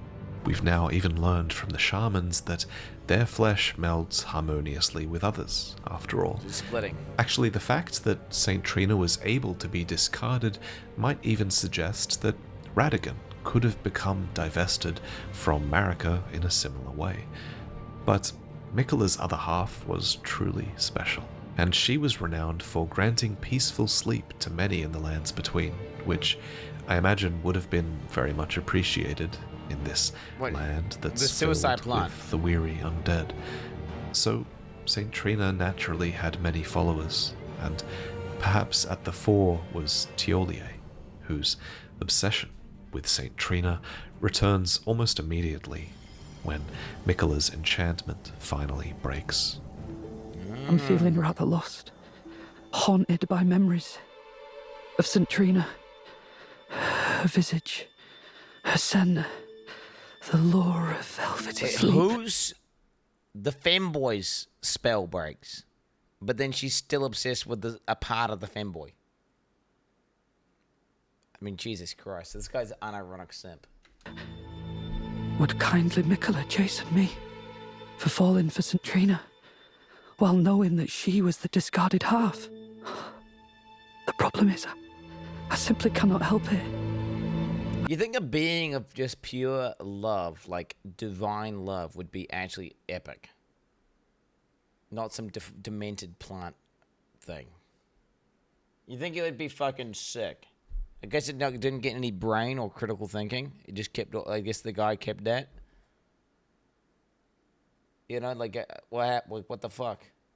Pure divine love must be exquisite. Isn't that like the bit, like, I don't know what that would be like. Just permanent coming? What's that gonna be? What is that even gonna be like? You just feel like I don't know. What is that? That's not love. Okay, you're right. It'd be like a super warm hug with no pain or something. Lust. Well, I don't know. That's yeah. No, my bad. I just made the coming reference because I just thought about Arnold Schwarzenegger, who's like, he's like, I come at the gym, and then I go to my wife, and then I come again. Like I just thought about that. I was thinking about that reference. My bad, chat. If you know about it, you know about it.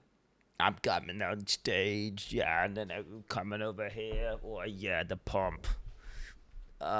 Anyway, so no, you're right. But what I'm saying is, like, wouldn't this be amazing? It's actually just, I guess maybe it's sealed in some sort of curse to, like, keep it from breaking free, perhaps. I would sacrifice everything just to gaze upon her one last time. Saint Trina is below, defended by a putrescent knight who is basically tainted flesh once given eternal rest that now serves Saint Trina.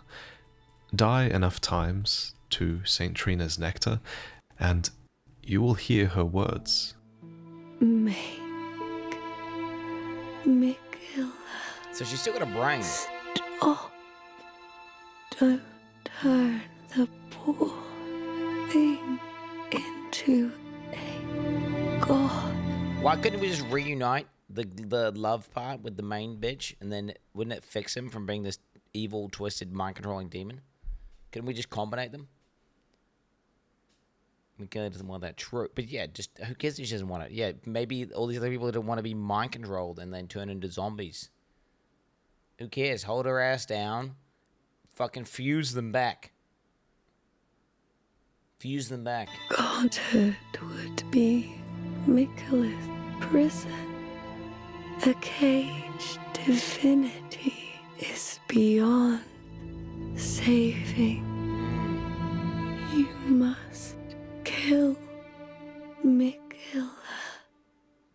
Grant him forgiveness. All of this makes you realize that if godhood really would be Mikilla's cage, as Saint Trina believes, then it really might have been Marika's cage as well. It echoes what the Saw Seals suggested long ago, that solemn duty weighs upon the one beholden, not unlike a gnawing curse from which there is no deliverance. In the end, Marika's caged divinity is likely a part of why she shattered the Elden Ring.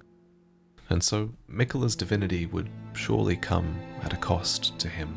What? He would essentially be sacrificing himself to bring about that gentle age in the name of everybody who would fall under his enchantment. And this enchantment is a tendency that Mikilla regains when he returns in full force as a god, because once charmed by Mikilla, a circlet of light adorns your head. He did turn into a god again.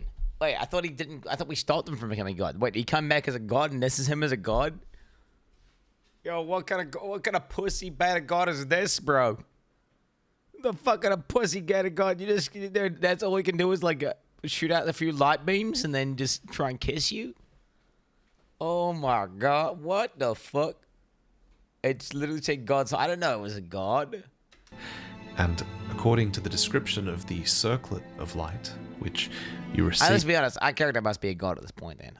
Like, I mean, we're like Elden Lord, we are some sort of... Wait, because Elden Lord, I mean, god in this word just means powerful being in the world. It's just aliens and shit. We got aliens, Elden Lord is like, the dragons and the previous things like that were Elden Lord were also gods. So, what the fuck does God even mean? It just means OP guy. After Mikilla's defeat, this enchanting circlet would have been the foundation of Mikilla's Age of Compassion, not the Elden Ring. Presumably, in his age, all would be charmed. But Mikilla found one that would refuse to be embraced. What is Mikilla sought to accept all that was be, but found one that refused to be embraced. The wonder as one god and a one king consort, it needs. Wait. What's this? Light of Michaela. Might of Michaela. That's the line of this fucking fanboy. Okay, I'm still confused. Who was the person? You. Oh, true. That's because we're immune to the charm. There we go. It makes sense. GG noob. Yeah, you can't micro on me, bitch. I'm the main character, pussy. No wonder, as one god and one king consort is all the world needs. And you're the chosen Elden Lord True. of a different age. Yeah, there it is. Whatever ending that may be for you. So, naturally, you would have refused to be embraced. Get fucked. Thank you for watching, and thank you for listening to me, even with my nasally COVID voice. Sorry about that. Please subscribe for more Shadow of the Erd. Let's watch the sponsorship, guys. Let's watch this whole video. Let's watch the sponsorship. Okay, guys, we're obliged to watch this ad. Okay. Have a limited time sale for 27% off your first displate and Oh, what the fuck? Fucking display? Fucking display. All right, whatever, dude. Yo, okay. What's this code? What's this code? What's this code? Thank you for watching. More in What's your code? displays are honestly store offering. What's You're your looking code? to pick references hidden within it. That discount. Check out my other store offerings as well. I love commissioning What's these his code? designs. Let's find out his code. He doesn't have a code. You just got a link below. Here's the display. What is this? Guys, he's got displays, guys. Sick Elden Ring ones. Okay, sick Elden Ring. Look at this shit. They're drag to move. Damn. But yeah, a bit of a scammer company, but you know, it is what it is. Okay, guys, that video was good. That video was good, and now I understand what the fuck's going on. Well. Yeah. And No, I understand. Display. No, I understand it. No. I can tell you what happened. Okay, so now I can tell you what happened. So, the femboy, aka Michaela, was... Okay, wait, no. Queen Marika, way back in the day, was in this Shadow Realm place. And she's some random-ass shaman. All her village gets massacred, but she doesn't get massacred and turned into a pot. She escapes. Right? She can, okay, she talks to these finger things. Because the house is right next to these fingers. Which are aliens. Right? Which are aliens. Yeah? Okay, the Queen Makira, she talks to these aliens. And the aliens give her secret knowledge and intel. Okay? Teaches her about how to make Erd trees. And summon all this bullshit. Like, become OP as fuck. And then she, like... I don't know, it's the fingers guide her to the lands in between. Okay? And they teach her about all this secret magic and all this divine shit. Boom. She somehow becomes the Radagoon as well. Don't ask me how, but she does. It's using the finger technology. Has a bunch of babies. Okay? Melania, Mesmer, Michaela, and Melania. And then, but then also when she goes boy form, she's hidden Renala. And then she's having Radahn, Rykard, and Rainy the Witch. Okay? She's just spawning. She's like fucking spawning. She's going, sometimes she's the dude with a dick, slaying the Queen Renala, making kids there. Other times she's fucking girl version, getting with fucking herself somehow. Somehow she's impregnating herself, having these kids. Other times she's full girl mode, having sex with Joffrey, having these kids. Man, she was getting around.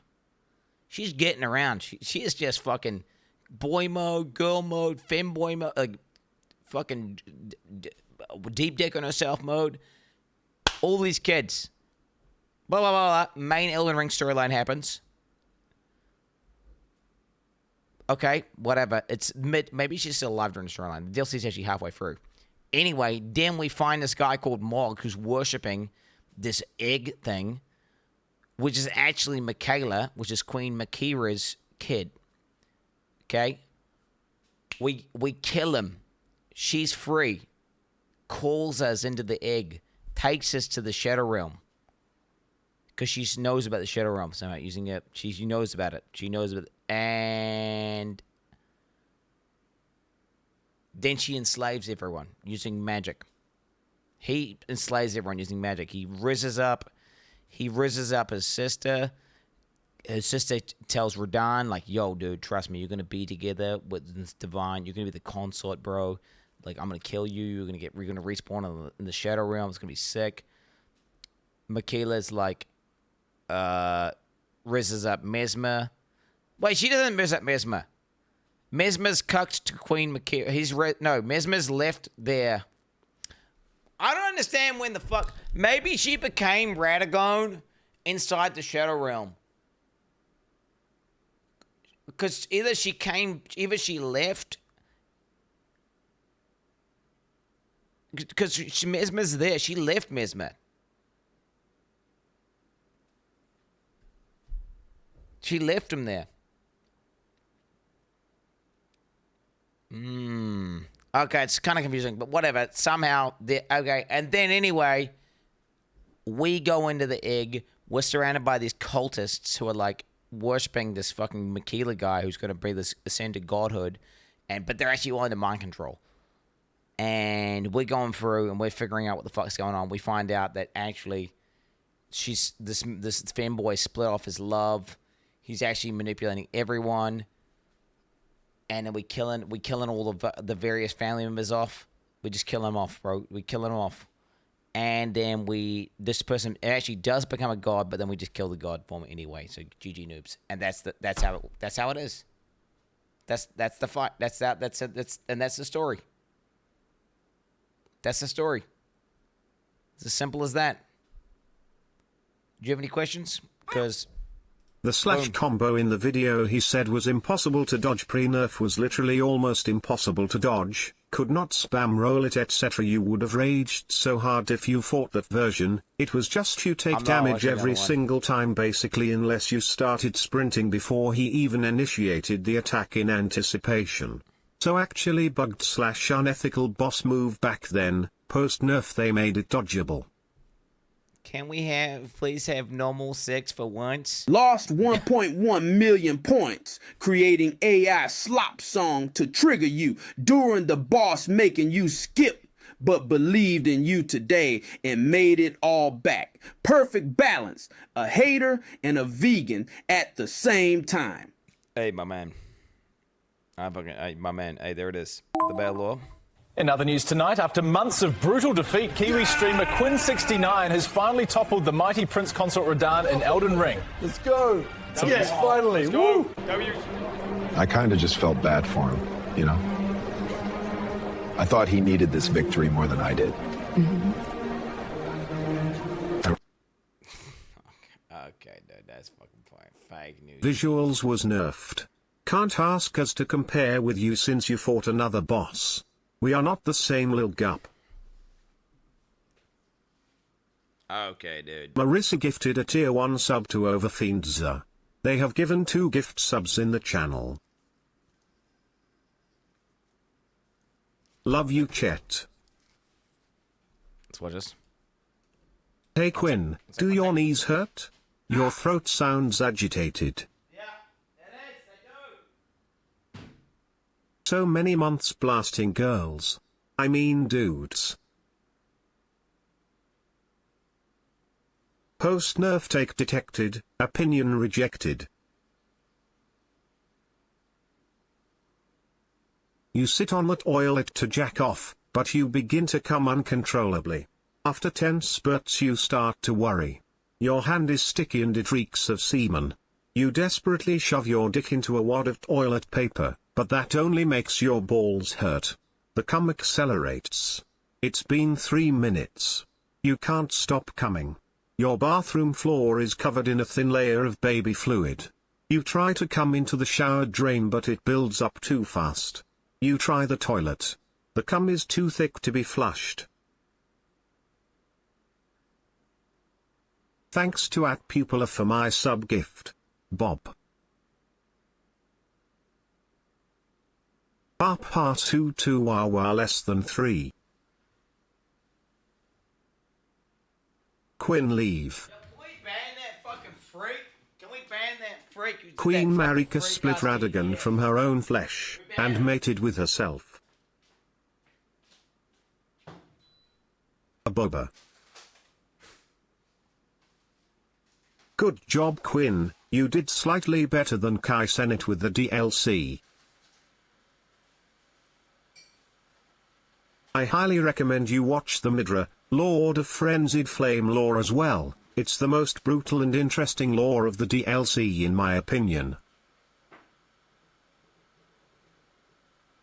Okay, after watching the Vati video and looking at the family tree, I get it. So in summary, it starts with OP Queen Margarita, Kakarika Tequila, and we're following a decombinated femboy, Marcalia, Shakira, who brainwashed some cucked simps. There it is. Yeah. Yeah. Trope. Trope. Pathetic. Hey, we're done. I didn't hear no bell.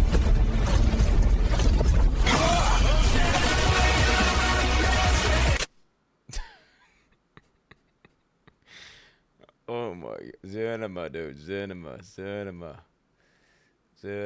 Okay, what is, wait, what, okay, so wait, this is gonna make more sense now. Wait, this is gonna make more sense. The fallen leaves. This is gonna make more sense.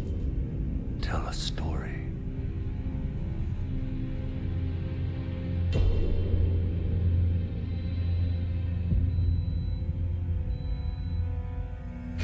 So wait, this is the great Elden Ring. This is Queen Makita in boy form, smashing the Elden Ring. Was shattered. Okay, yeah. In our home, across the fog, the lands between.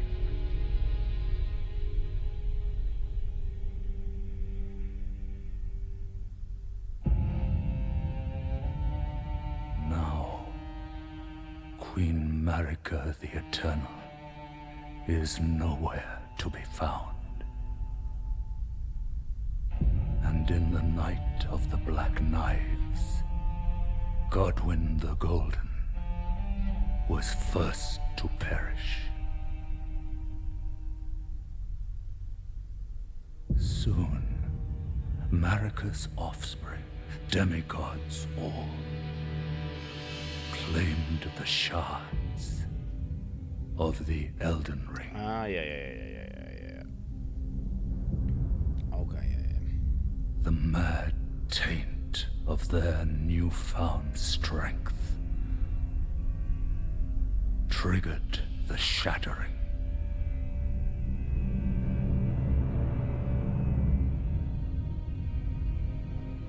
A war from which no lord arose. A war leading to abandonment by the greater will. The greater will is the fingers. Oh. The fingers. Rise now, ye tarnished, ye dead who yet live. Yeah. The call of long-lost grace speaks to us all.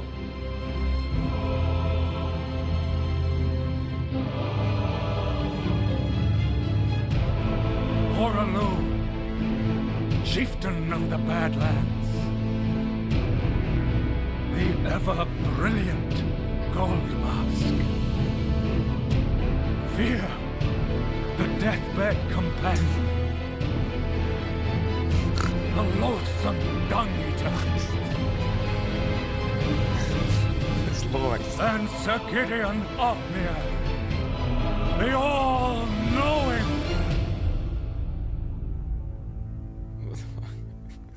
I'm sorry, the dung eater, dude. Like the dung eater, the guy who eats shit. You know the scat guy. I'm sorry, dude. Like, what are we doing there? The scat guy. And one other, whom grace would again. So these are all the tarnished. He was. So these tarnished are waking up. A tarnished of no renown. So we're just some rando guy. Cross the fog to the lands between. To stand before the Elden Ring. Isn't it inevitable if Tarnish are immortal and they just keep rising forever?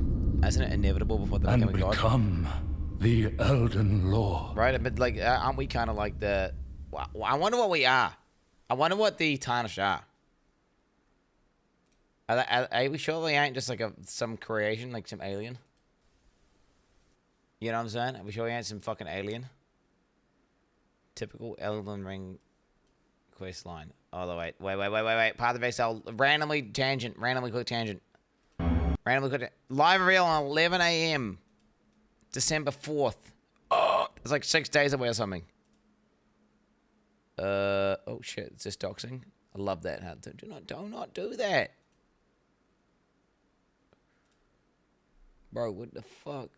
Dude, it's gonna dock. I'm just trying to see what fucking day it is, bitch. I'm trying to see how many days are in the fucking month. Okay, whatever. I think it's like 6 days away. It's probably 7 days away. It's probably 7 days away. That's probably why they tweeted this. It's probably 7 days before the event.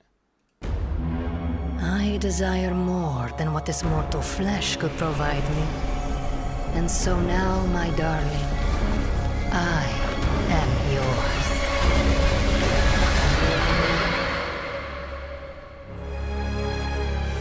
Wow. Oh, shit, bro. Is this gonna get Zeri patch?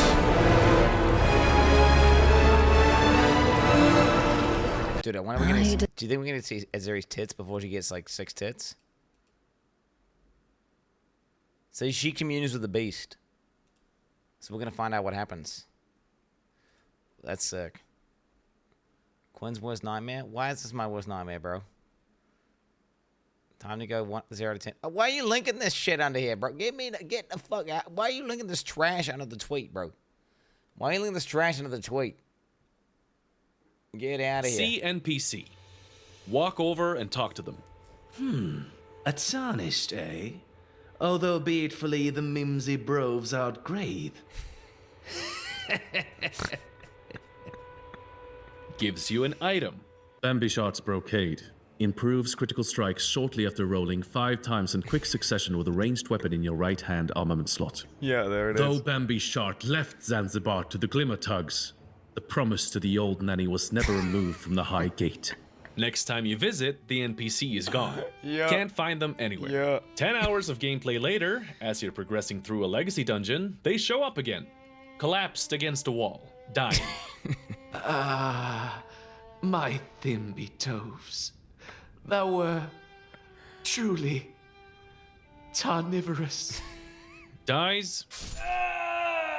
You pick up their items. It's dog shit. Yep, there it is. Fucking trash. Yep, that's, oh my god, that's too accurate, actually. That's actually far too accurate. That's pretty much it. That's pretty much it. That's TOT. And then when you finish the game, guys, I was trying to understand the story the whole way through the DLC, and I didn't understand anything. Okay? Now, I probably should have preloaded myself with the lore beforehand going into it, and maybe I would have had a better chance. But yeah, the OG 2019 trailer. I watched this live, chat. I watched this live. I've just watched the Path of Exile thingy.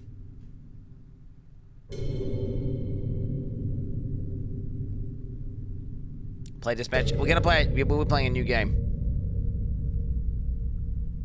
Hideki Miyazaki. Oh my god. And I remember this. George R. Martin. Fucking cinema seeing that shit.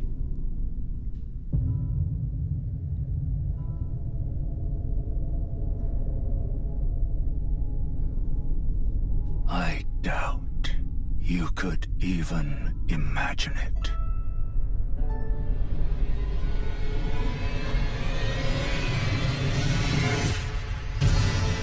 That which commanded the stars, giving life its fullest brilliance. The Elden Ring. Oh, Elden Ring. Shattered by someone or something. So that's why she's so broken. You don't see it. Oh shit. Look up at the sky. Was the Elden Ring just given to it by the fingers?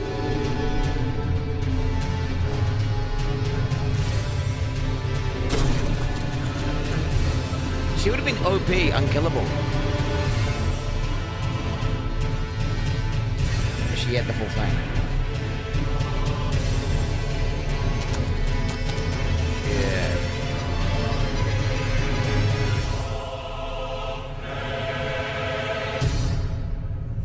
Yeah, dude. Yeah, that's crazy. It's a Elden Ring story trailer. No, we didn't. We watched the trailer. Didn't we watch this? We watched it? That's okay. I don't mind. It's totally.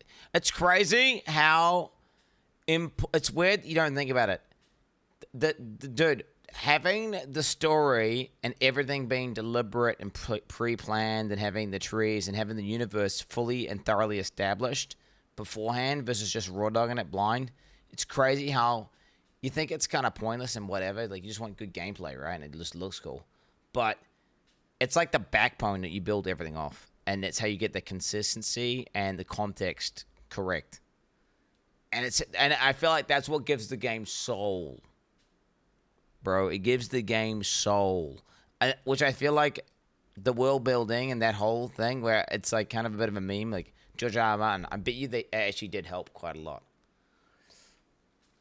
It's a difference between, like, Molten Shell and Elden Ring, right? Immortal Shell or whatever the fuck. All these millions of clones. These millions of clones. I think it's really important. Which, you don't really appreciate that. There's so many soulless games out there. And I feel like world building and story is such a massive part. And it's funny because the game that we're talking about kind of has the storytelling, the way they tell it is, like, really fucking loose and vague, but it's clearly thoroughly established whenever they're creating it from start to finish.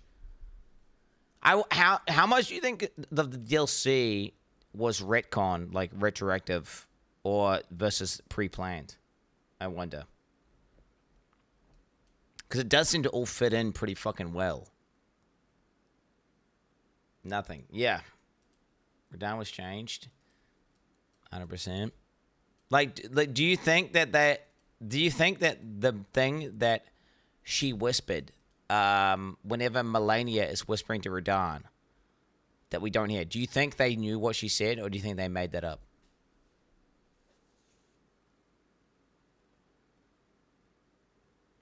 You know?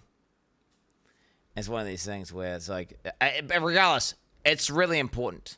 And I feel like it's a huge reason why this game is so wildly successful. And I feel like other game creators need to take notes of how important world building is, and how it is to have, like, a good story and have everything make sense and be cohesive and stay within the context of the story. You know what I'm saying?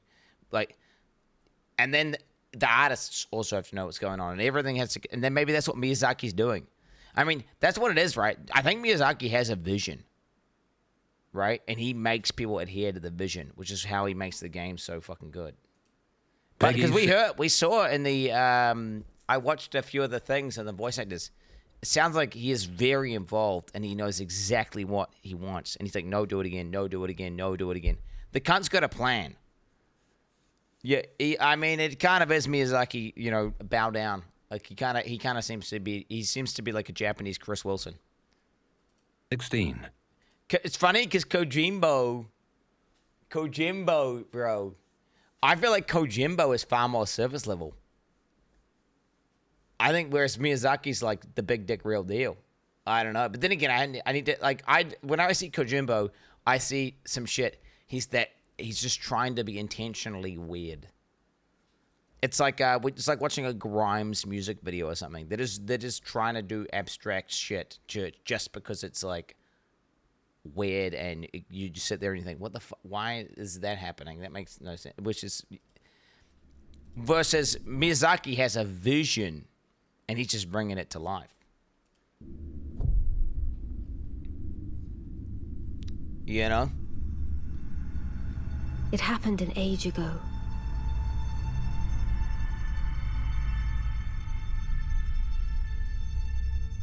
But when I recall, I see it true.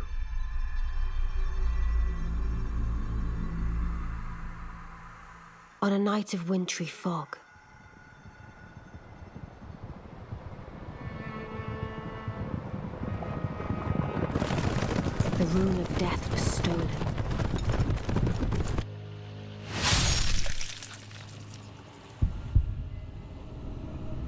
and the demigods began to fall. Starting with Godwyn the Golden.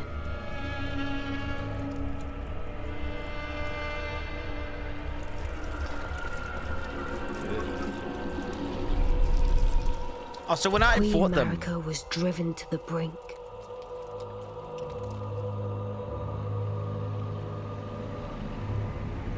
I'm fighting like a zombie version of them.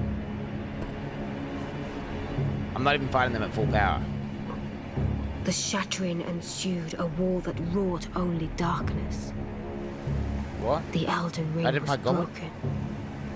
But by whom? What? And why? Can we know who?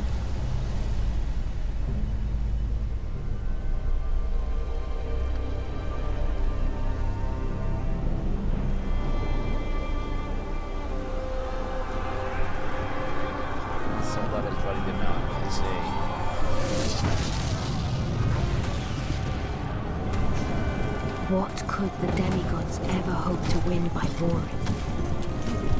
No, we got the demigods that I was killing are not even, they're like better versions because they had parts of the Elden Ring which made them powerful. Right, so I'm actually fighting enhanced demigods. They're like elevated demigods. They're like demigod plus plus plus. If you think about it.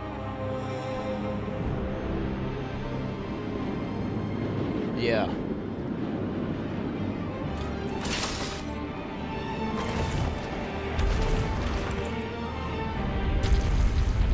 The Conqueror of the Stars, General Radar.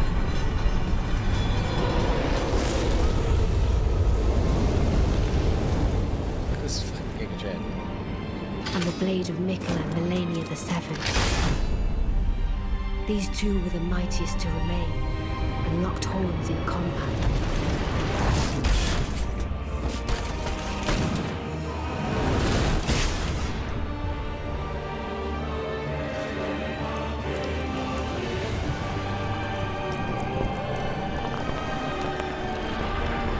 But there would be no victor.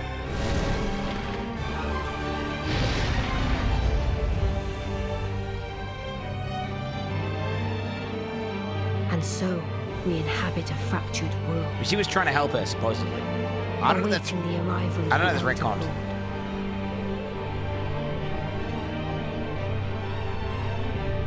Lord. Unless, of course, thou shouldst take the crown. And she's just a random demigod that's just, she's just playing illusion mode, hiding. So Rani the Witch is like just hiding in the tower somewhere. And she's, yeah, because she's like Radahn's sister.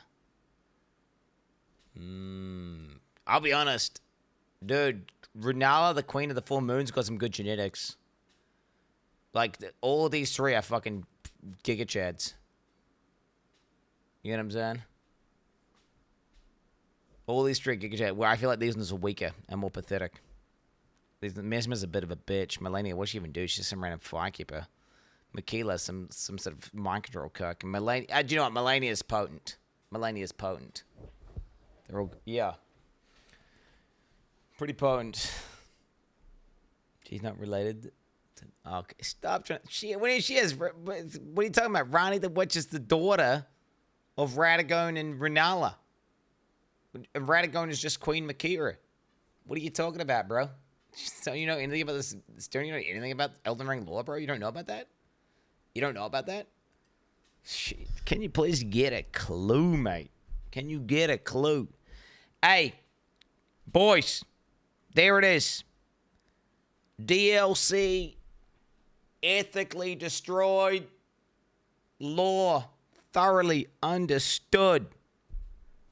We looked at all of the other people killing the boss. Pretty poggy stuff. Some ethical kills. W to Forsen, by the way. I'm impressed with Forsen's kill. Truly, that was an impressive kill. Yeah.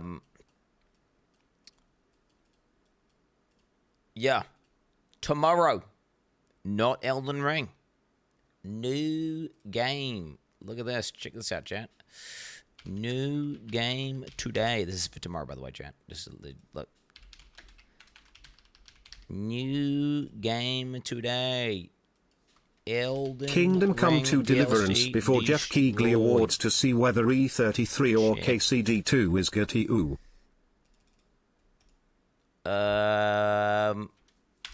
There it is. This will be for tomorrow. Yeah, so I will try pre-decide what I'm